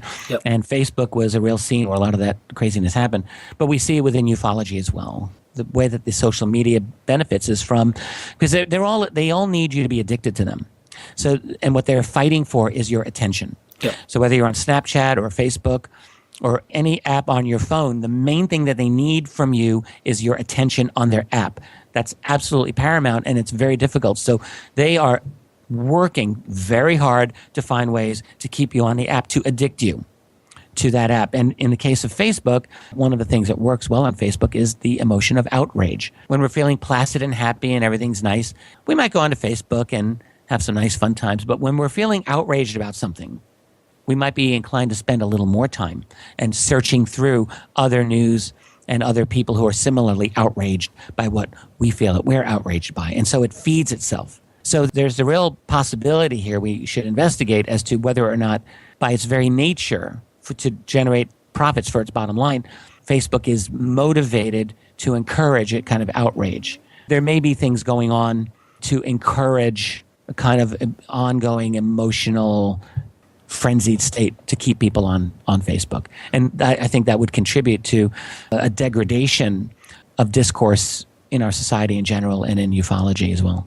Yeah, it's something that we all know, that if there is a train wreck, I mean, if there's a real train wreck, then all the motorists will stop and they'll be rubbernecking and they'll be watching and they'll be taking photographs and they'll be going home and telling stories, and they do that with a street fight, and they do that even with a loud conversation in a bar. And there's this extent to which we are all, as humans, and I think this is something that's happened throughout history, that we're addicted to drama, that even in some physiological way, we may be addicted to our own adrenaline when our feelings get raised and when things get a little heated, and it's like in some way all of us as humans, we feel a little bit more alive, a little bit more engaged, a little bit more motivated, a little bit more sort of animated when we're witnessing, or maybe when we're part of, something that seems to be some kind of conflict. And I think philosophers through the ages have talked about this at great length, and they probably will never stop talking about it, because this is part of this whole makeup of who we are that animates everything that we do. And as a historian, you must be totally well aware of this. And this is why boring people don't get to speak at conferences. They actually want people to be dramatic and controversial and unboring, because then people buy tickets to watch all that. It's just like watching a boxing match, Conferences or TV, or they're all the same in the sense that they want to educate, or at least that's what they say, and people go because they want to be educated, but ultimately they're there to entertain, and people won't go if they're not feeling entertained. And that's with anything, though. Yeah. So, I've done enough of the TV shows to see that's exactly how they operate as well. Everything's got to be jazzed up, sexed up, changed in one way or another in order to make it engaging. The producers always have, in my view, a very bad idea of how to do that. I've always felt that we're best served by focusing on the mystery of the subject itself. That's more than enough, but producers don't seem to agree. And conference organizers, too. I mean, they're trying to bring in the people. They want to make their dollar. I mean, I understand that. I got it. I completely agree with you on record. I would like to say that. And I think maybe this whole thing about what constitutes valid evidence, which we've talked about quite a lot and others have talked about too, it's also got to do with helping others understand what that means, why it's important, maybe coaching people how to think a little bit, especially those people who haven't had a lot of years and experience in the field, and they're eager and they want to learn and they want to believe things because it's important for them to believe certain things. It helps them personally to do so for whatever reasons, but this isn't research, and it's helping people to understand that. So there's a kind of teaching, mentoring, guiding role in all of this that the researchers have, that the conferences have, that the TV programs have. I would argue that there's some kind of responsibility there. It's like it's an optional responsibility, but I think it's an important one. Well, I agree with you. And I would add that before I entered the field of UFO research, I had spent my entire adult life studying history and studying philosophy as well, and literature and things, but mostly history. And it took a lot of work. It was more than 20 years of my life that I did that, not even dealing with ufology.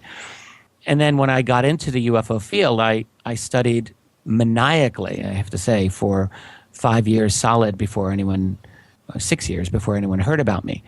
And so what I'm saying is that the field of UFOs deserves respect in that it's not easy. Don't just simply walk in and think, oh yes, I'm going to understand all of it. It doesn't work like that. You wouldn't walk in to music lessons and think that you can walk out of that first class being able to play a Beethoven sonata. So you shouldn't expect the same thing out of ufology. Ufology is a great master teacher.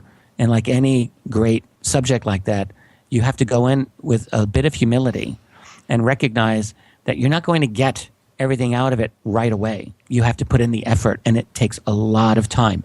And there's a long learning curve for so much of this subject. In the books that I've written, I've tried to make it easy for people. I really have. In my book, UFOs for the 21st Century Mind, I tried very hard within only 468 pages to write what I think everyone should be aware of in this field. And I try to do it in a nice way, but it's a long road. And so for people jumping in here, thinking that they've got it all figured out, this is what the ancient people called hubris, pride.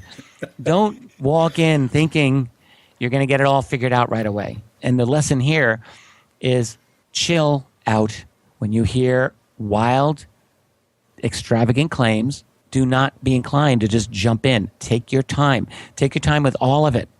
It's perfectly fine to withhold your judgment on these things. In fact, it's really the smartest thing to do. Withhold your judgment for a long time before you have an opportunity to examine all sides of the evidence. And one thing that we're constantly hearing about these days is fake news. Now, a lot of that's been vastly manipulated and overstated and is a creation by the establishment media to discredit people like us in the alternative media, and they call us fake news, and that's totally wrong. But there are fake stories that are out there all the time, and they do spread. And when you hear a story that seems too outrageous, or when it seems just outrageous to you, I really strongly suggest investigate it, check into it, find out what the other side has to say, find out what skeptics have to say. In the realm of politics, I am such a disbeliever in the mainstream news narrative. I mean, I just consider them all almost pathologically liars, but I read them every day nonetheless. So I read alternative news every day, but I will always, every day, I'll read either something by the New York Times or the Washington Post or CNN. Those are the big three liars. But I read them every day. I know what they're saying. And sometimes it can be very helpful. You want to know what the perspective is, the other side of the perspective. In the field of UFOs, it means knowing what skeptics have to say about any particular case. I've said this again and again. It doesn't mean that the skeptics are always right. They're often not right, but they are often right as well. And we're fools if we ignore them, because then we end up looking really silly. And it's the same with the secret space program, by the way. So many people are only willing to read analyses that they agree with, that support what they have to say. And I really believe that many people have almost a physical aversion. And I mean like a physical aversion to hearing arguments that oppose what they believe. It's uncomfortable for them, so they tend to shy away from what is uncomfortable. And we all experience that. I remember the very first time I read a negative review of my work. I mean, a long, long, long time ago. And I wasn't used to it, right? And I remember that very first flush of blood rushing to my head and feeling my heart race. This is back in 2000, 2001. And I thought, wait a minute. I never did anything wrong to this person. Why are they attacking me? How dare they? My mom thinks I'm cool. Yeah. And so my instinct was to not want to read it. And I thought, well, no, I should read it. And I did. And there were valid things to say. There's always valid critiques against my work or anyone's work. And we're very foolish if we ignore them, because honestly, the critiques do make us better. Of course they do. Yes. This is what a free society is ultimately about. It's about the freedom to exchange ideas and to disagree, to do it in a civil way, ideally, so that we can actually listen to each other. And by critiquing each other in a civil way, we actually really do make each other better. Because it's only by getting to the truth that we become better people. You can't become a better person if you're lying to yourself all the time and you're living within falsehood. You only become a better person by learning truth about yourself and the world you live in, by critiquing yourself. And we can only do that by listening to people who disagree with us. You've got to. Otherwise, there's no way we get better. Amen to that. There's a lovely analogy here that may make you smile. Maybe you're aware of it yourself. It's like what you were saying and what you have said before about this whole remarkable complex field being such a great teacher, like the ultimate teacher. And it's like the Zen master. So many parables about the Zen master and the enlightened student and the young buck who thinks he's enlightened. You know, he thinks he's got it all. He thinks he knows it all. And the next thing you know, he's flat on his face and everyone's laughing at him. Exactly. And that's happened to all of us. I mean, I'm sure that's happened to all of us. And if it hasn't happened to all of us, then maybe it should, right. Because this is exactly what you're talking about the opportunity for us to slow down and look in the mirror every now and then and just realize that we don't know it all, we can't know it all, and we're all doing our best, and we're better equipped to do that if we can work together to do that. And I'm sure you'd be the first to agree with that. I do agree with that completely.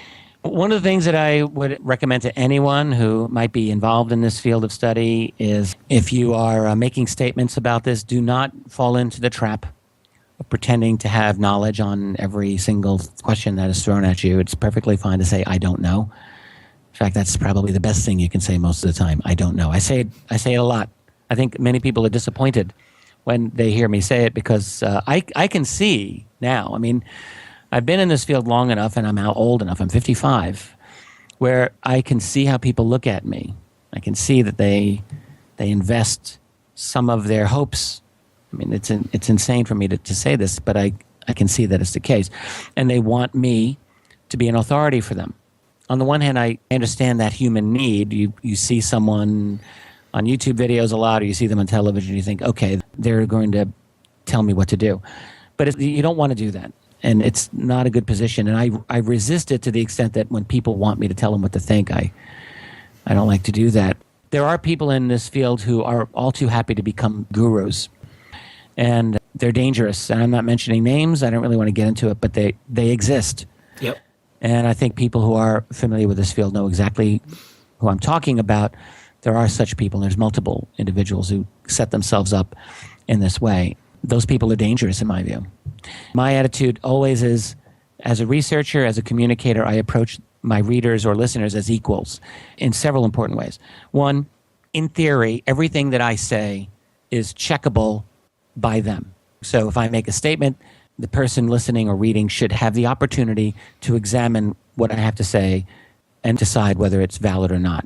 The whistleblowers like this, but they're not the only ones who will say, my sources say this, my sources say that, my sources say that, this is my intel, that's my intel. The word intel is tossed around very cavalierly. And the audience has no capability of investigating that claim whatsoever. And what the researcher or the presenter is doing implicitly is they're putting themselves above the audience.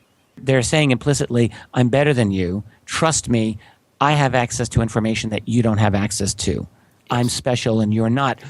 And that is a distasteful thing to do to other people. It's a subtle elitism, even if it's not intended, even if it's not consciously meant, that's the effect. Right, exactly. So I strongly believe in not doing that.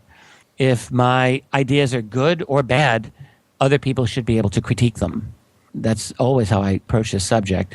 And I just think if you do it that way, you're in much safer territory. I've been wrong about things in my research and in my life, and I'm sure that I'll continue to be wrong about many things. But the good thing is that I'm hoping that I never corner myself into a position where I have to believe certain things. And I think this is a great subject. It's an important subject, and it requires our best respect and humility and discipline as we get into it. It demands the best of us, is what you're saying. Yes, it does. And if we're not able to give our best, then sometimes we get feedback. Let's look at it that way. That last thing I would say, about the secret space program in general, I want to emphasize to people that I have believed for many years that there is a secret space program. You and I, in this conversation, unlike our last one, we didn't really talk even a lot about the specifics of the claims and of what's going on. But I just want to say that I do believe that there is a definite clandestine presence that exists by the human infrastructure in space, and that it probably involves exotic technology, and that the only question is how far does that technology go? Yep. And I think some of it's very, very advanced. I think it was the last interview I talked about the ARV story from 1988, and it's a story that I believe, the alien reproduction vehicle story deriving from a man named Brad Sorensen. Mark McCandlish talked about it. By the way, Mark was at the MUFON Symposium as well. And if one believes that story, as I do, then by the 1980s at the latest, we actually were using revolutionary propulsion, presumably something like zero-point energy is what it seems like, to get out of Earth's orbit and to explore the solar system, according to that account. I'm a very big supporter of the story of a lady named Donna Hare, H-A-R-E. And Donna, during the early 1970s, worked for the NASA contractor named Philco Ford and talked in a number of interviews about how NASA missions, all the Gemini and Apollo missions, were followed by UFOs on their way to the moon. She had a boyfriend at the time who did quarantine with the astronauts when they returned from their moon missions, and told her that the astronauts were talking about every single moon trip had been followed by craft or by saucers, and that they had been told to keep quiet about it, and that they were threatened with jail and their entire retirements, and how NASA had people there whose job was to airbrush UFOs out of the photographs before they were released to the public. There's a very interesting interview. It's transcribed from 1995 between Donna Hare and a lady at MUFON named Elaine Douglas, who's since passed away. I knew Elaine. She was a state director in Utah. A very, very good, sharp lady. You knew her? I did too. Yes, I did. Yeah. So this is an interview that Elaine did with Donna Hare in 1995. It's on the web. You can find it. And Donna Hare also spoke for other groups. She spoke for Stephen Greer's Disclosure book and elsewhere. She's for real, in my view. You have a very strong motivation for a secret space program. I mean, if nothing else, you've got the fact that NASA's aware of all of these extraterrestrial craft that are out there, nicknamed Santa Claus, by the way. That was the code word. Yep. You got the statement of Ken Johnston. Dr. Ken Johnston was a former manager of data and photo control at NASA, and he talked about when Neil Armstrong and Buzz Aldrin were on the moon. He said Neil switched to the medical channel and spoke directly to the chief medical officer saying that they're here, they're parked on the side of the crater, they're watching us. I don't know that that's exactly true, but I know who Ken Johnston is. I met him. He's a real person. He had a real job. And there's a lot of these types of stories. There's Carl Wolf talked about seeing images from 1965 of the backside of the moon. He saw structures, towers and buildings and so forth. He seems credible to me. And then you've got all of the evidence of crash retrievals of UFOs. There's quite a bit of that. There's evidence from journalists like George Knapp or James Goodall from the 1980s and 90s who talked about their own sources, described a variety of black programs flying out of Groom Lake, including flying triangles and unconventional technologies. I mean, in the case of Goodall, he was an aerospace journalist who wrote for Janes and Interavia and others. He's a very, very respected guy. He had a guy back in the mid-'80s out of Groom Lake who said, we have things out there that are literally out of this world, better than Star Trek or anything you can see in the movies. Goodall says, well, can you expand on that? The guy says, no. You have George Knapp, who not only interviewed Bob Lazar, but about 25 other Area 51 Groom Lake insiders who, Knapp would be happy to tell you, they corroborate various parts of Lazar's claims about alien flying saucers in that area. None of them were willing to speak publicly, and George Knapp would be happy to tell you about that. Yep. And on and on. So when you put all of these pieces together, it looks very strongly like, yes, there is a secret space program. There's human infrastructure that is trying to deal with the presence of these others that are here. They're doing it necessarily in a clandestine way because they don't want to tell the public about this. It's too explosive. And so we need to continue examining genuine evidence for a secret space program. This is important. If there's ever a UFO disclosure, if it happens, then this element of the secrecy is going to become very important. The secret space program will be extremely important, and we'll need to know about it. And I think this is something that's not going to go away. So the fact that we're dealing with individuals who have credibility problems doesn't mean that the subject itself is invalid. The subject remains very important. We just have to know how to separate what is valid evidence from stuff that just cannot be proven one way or the other. Otherwise, we spin our wheels forever. No kidding. Thank you for that. I completely got that. Let me sort of start to close by by asking you three curveball questions. First of all, I just wanted to ask you what thoughts, feelings, information, and intuitions you may have about Tom DeLonge. I met Tom one time. It was before he became a big presence on the UFO scene. I met him in the summer of 2014 in, I believe it was San Mateo. He came to see me, and we had a nice chat, and I knew who he was. My daughter was, I think, 15 at the time, so I knew all about Blink-182. I liked him personally. He's very intelligent, and he knows a lot about the UFO subject. Now, his claims and his book, Secret Machines, and then his discussions that he had with McCaslin. He got to talk with John Podesta, but it was because he talked with General William McCaslin, who was over at, I think it was Wright-Patterson Research Laboratory. That was, and then Michael Carey of Space Command, and Robert Weiss is the head of Lockheed Skunk Works. That's the other one. So these were the three people that he was in conversation with. I believe this is true. I think he has been in conversation with them. I've never heard any indication to the contrary. And then because of his conversations with them, and McCaslin, who was running, I mean, Wright-Patterson's research lab presumably is the lab where if there were alien bodies to be studied years and years ago, could very well have gone there. And he talked to DeLonge about reverse engineering and technology programs, and at least this is my understanding of the specifics of what went on. And we do know through WikiLeaks that DeLonge and those three, and John Podesta, Hillary Clinton's campaign manager, did a Google Hangout. What's very evident to me in this is because what we don't have in the WikiLeaks releases is any statement from Podesta.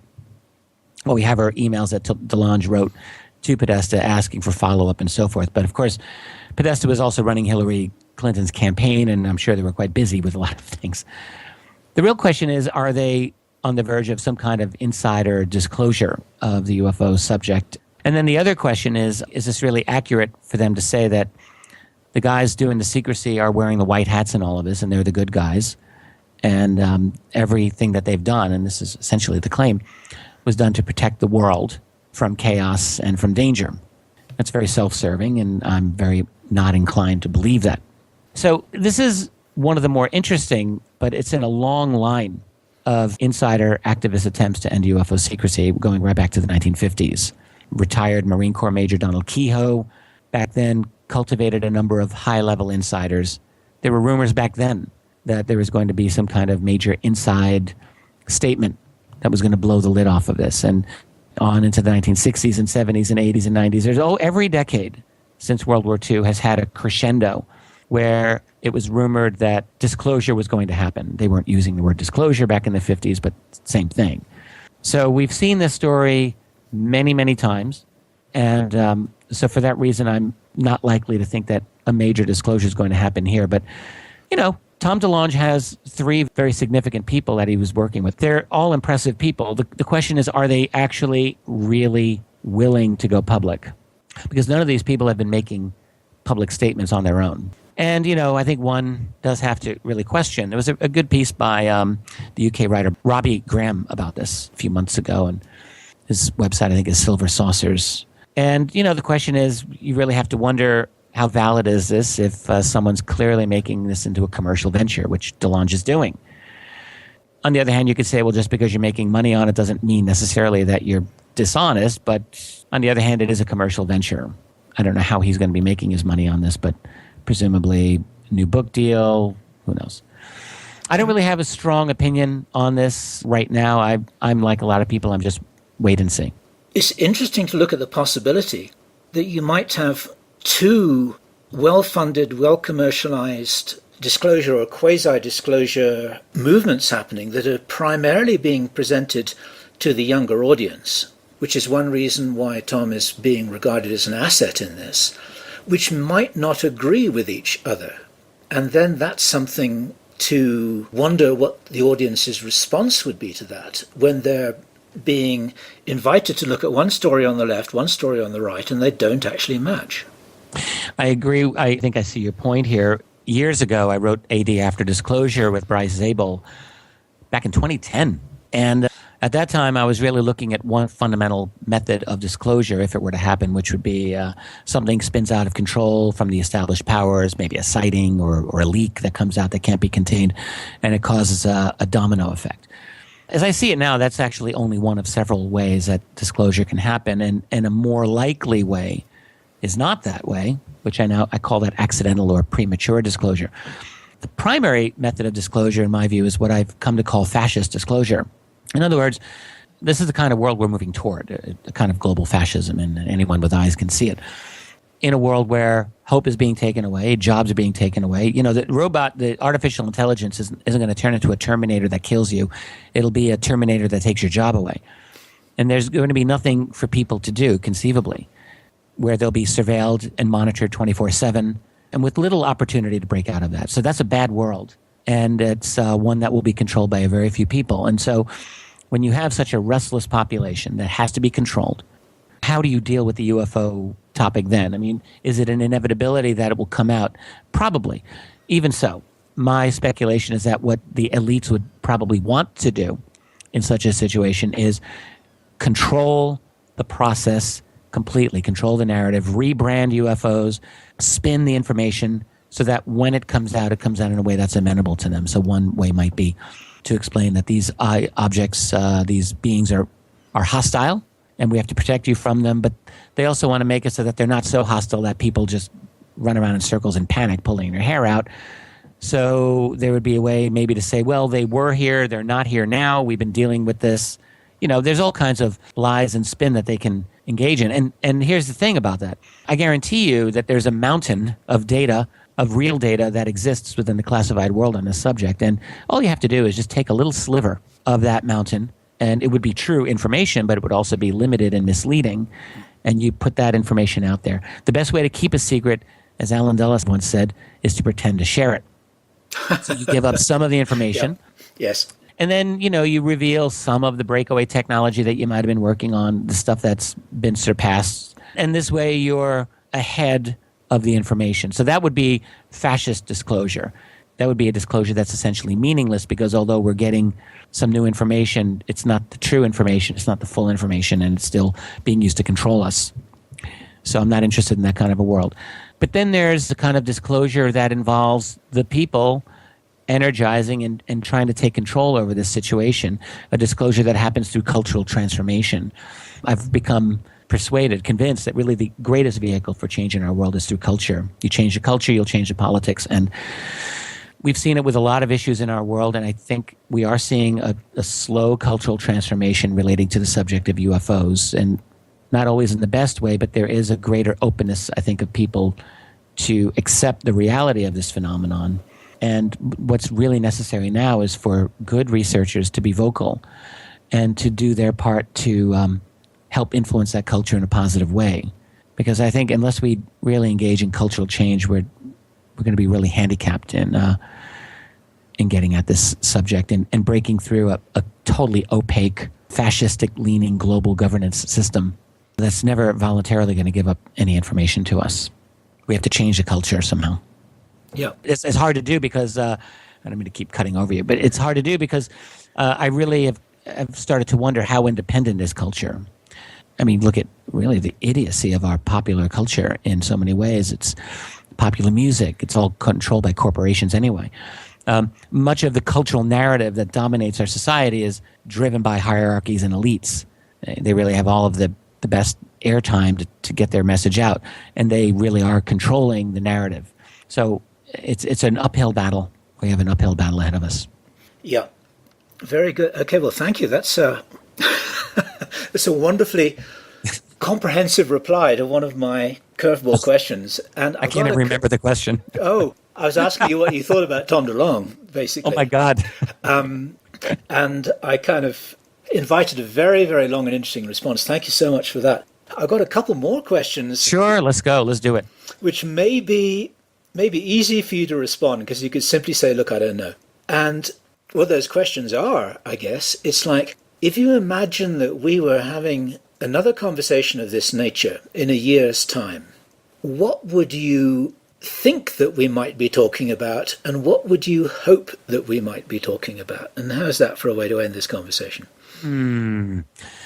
Well, if we have this conversation in a year and it's on this subject, right now this is very volatile. So assumption A is that something big is going to be different in the dynamic. So there probably will be actually something significantly different that we have to say. Maybe there'll be significant evidence that there's truth to some of the claims.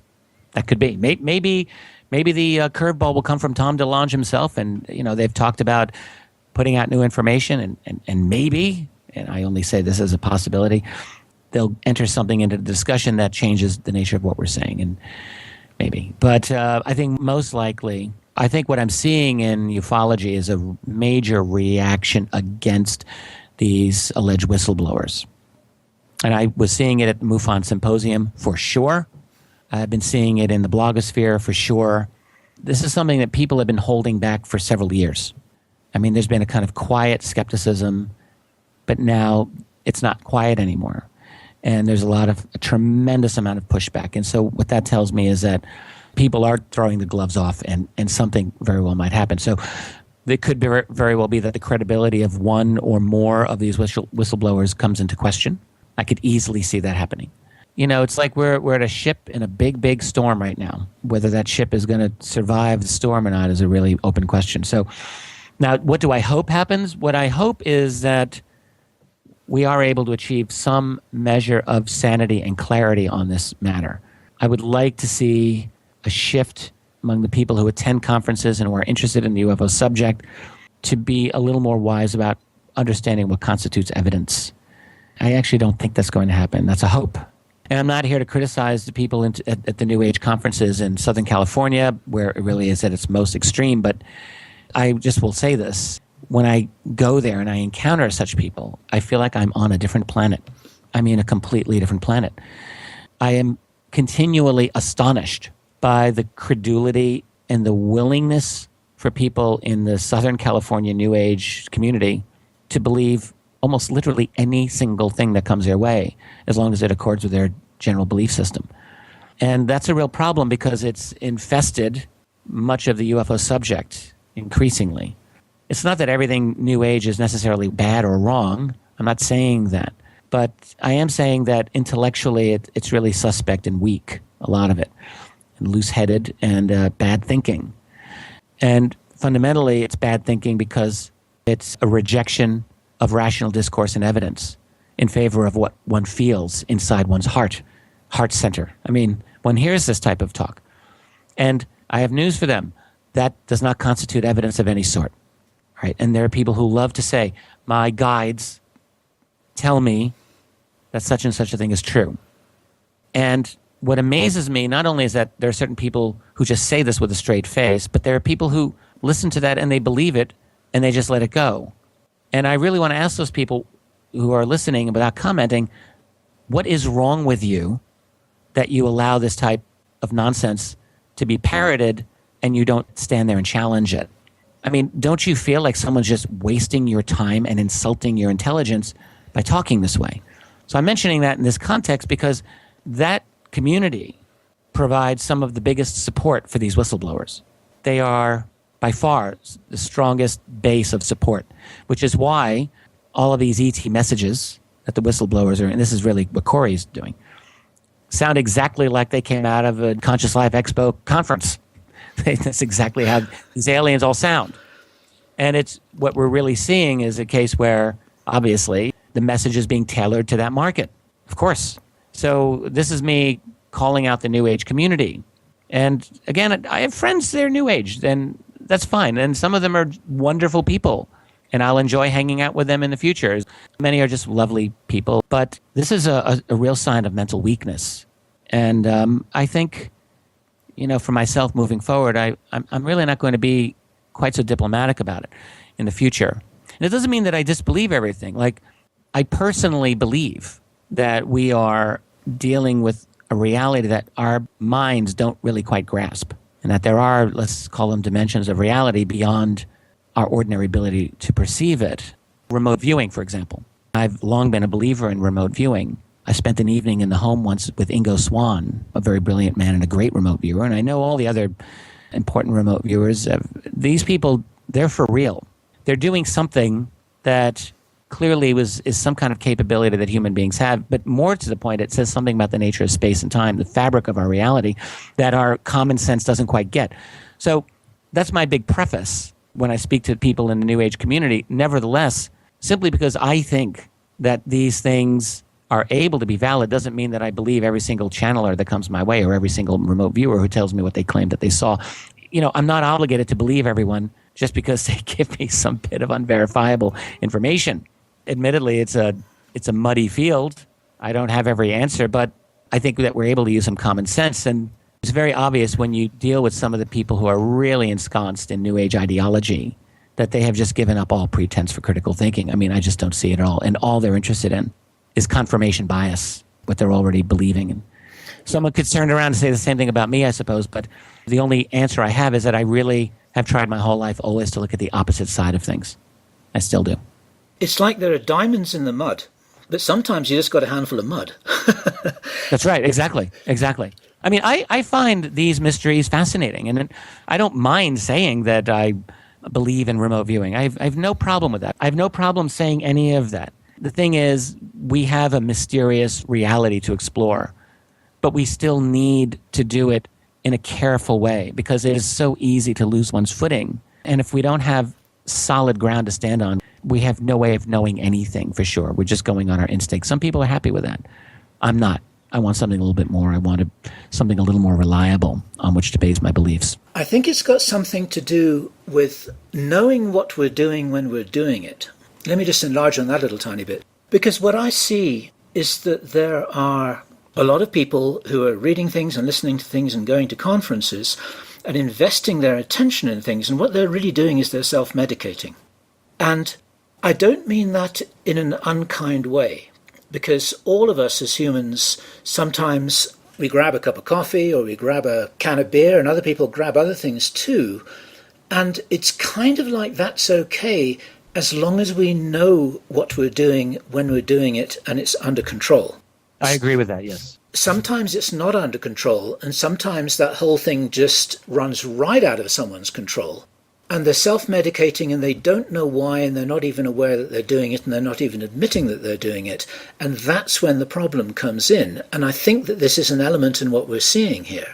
Yeah, I think that's fairly put. I agree with that. So my own question to those people who are invested in what basically is a belief system, but nothing more than a belief system, is that if it is just them absorbing and investing and giving positive feedback to what they want to hear for their own inner reasons, then that's okay. But just be aware that that's what's happening, if that is what's happening. And also, don't flinch from challenging yourself. And this is mirroring what you were saying earlier. Don't flinch from challenging yourself with looking at what may be uncomfortable, what may not be what you want to hear, what may be something that actually challenges and contradicts your own beliefs, because otherwise you actually don't have anything to chew on and make yourself grow. And within that field, I'll never forget the ramp up to the belief in the ascension of 2012. I remember during that whole year, I mean, it was just one big eye roll for me the entire 12 months of that year. There was a lady that I met at some conference in Southern California, was a friend of a friend, I think, and she was... I was told, I want you to meet this person. And I'm like, okay, fine. So I meet this lady who was so strongly a believer in the ascension from December 21, 2012.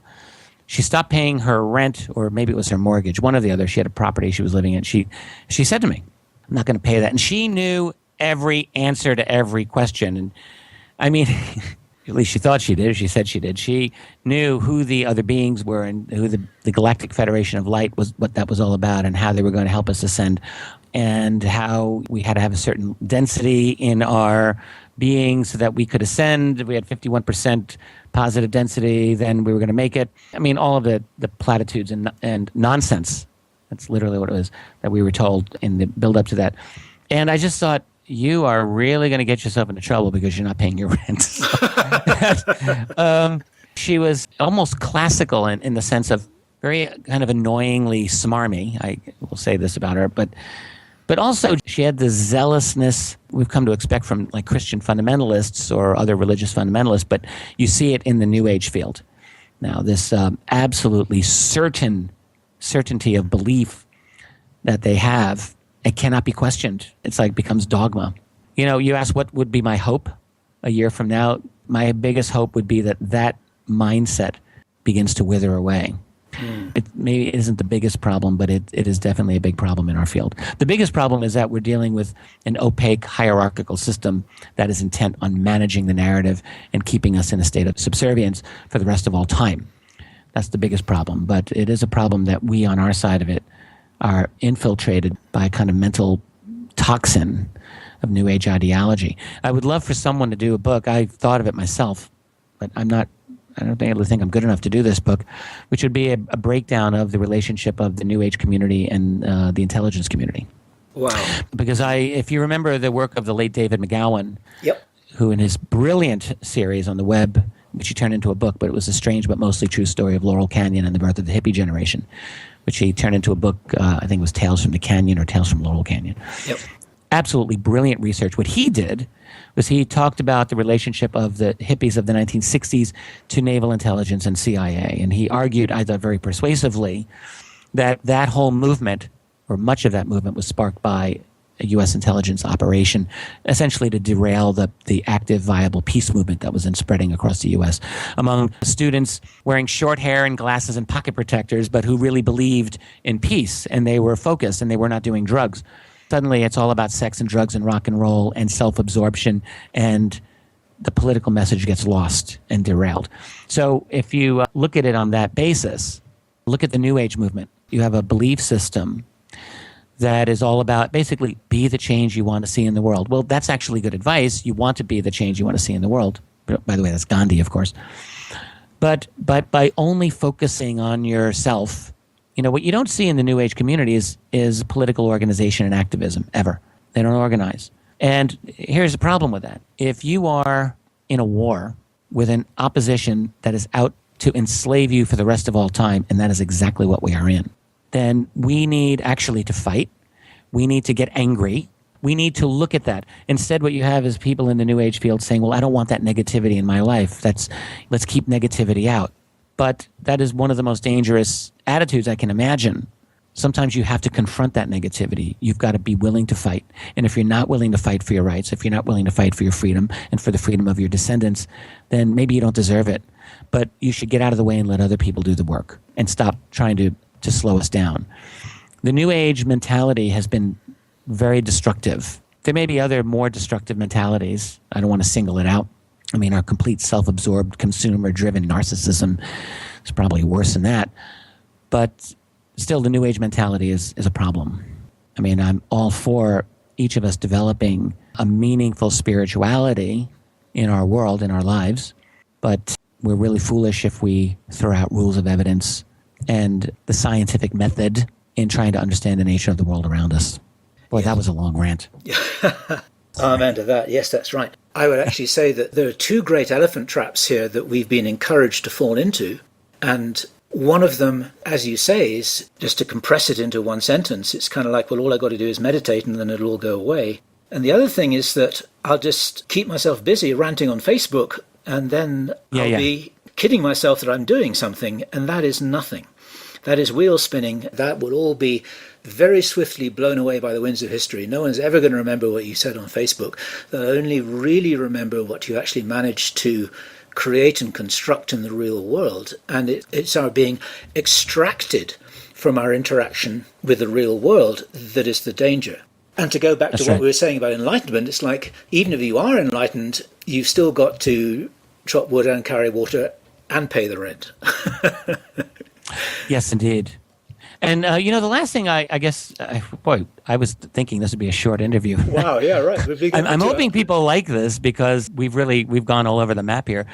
But one of the themes that I think about is like how, I talked about this again on my program last night, is how do we stay sane in a world where all of this craziness is impinging its way on us? And there's a few things that we can do to push the rest of the world out from time to time. I like to go to airplane mode every night on my phone. I actually don't accept calls after a certain time, and I found it's been actually wonderful.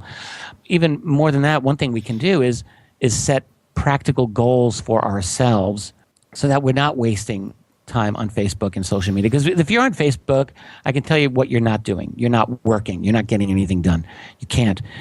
It's only a life where we're engaged in what we feel are productive pursuits that has any meaning for us.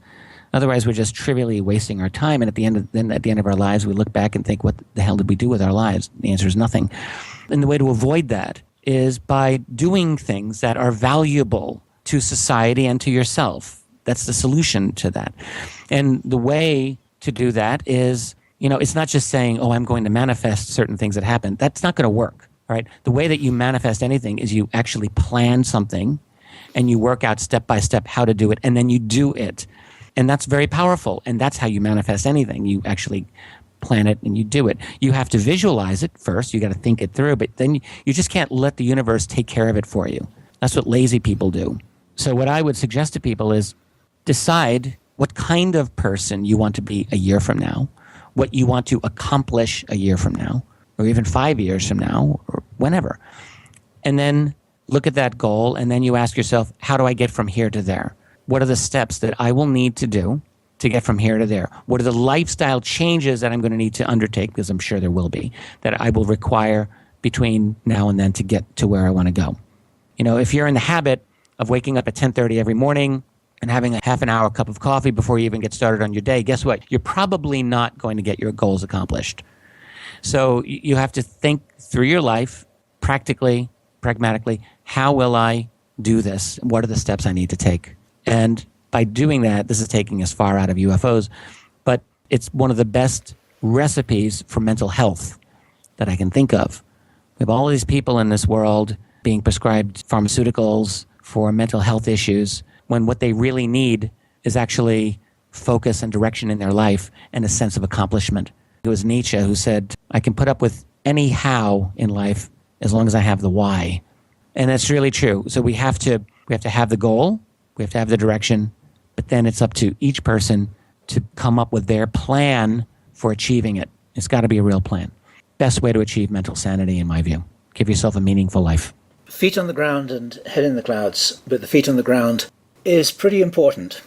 Otherwise, you've got no springboard to do anything from.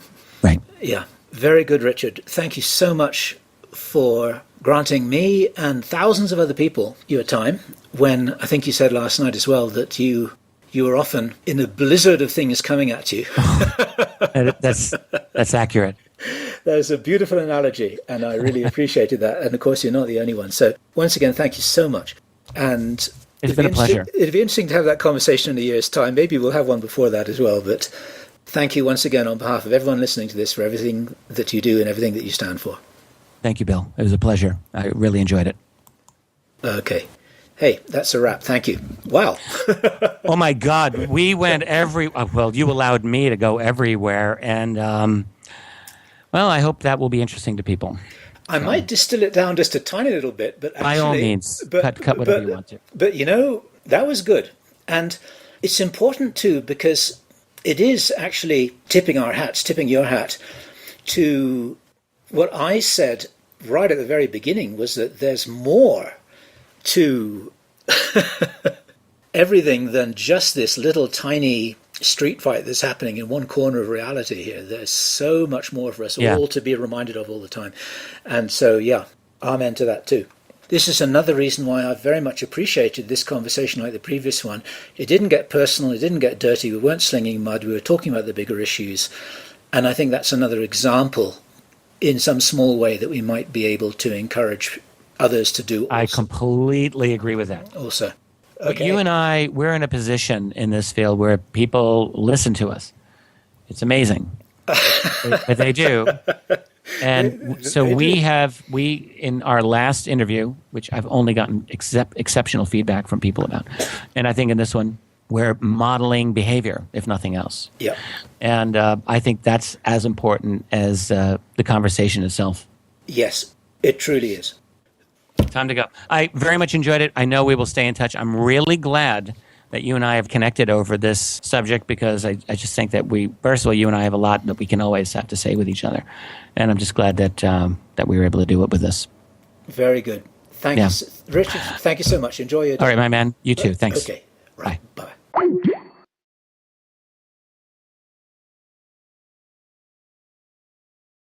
Bye.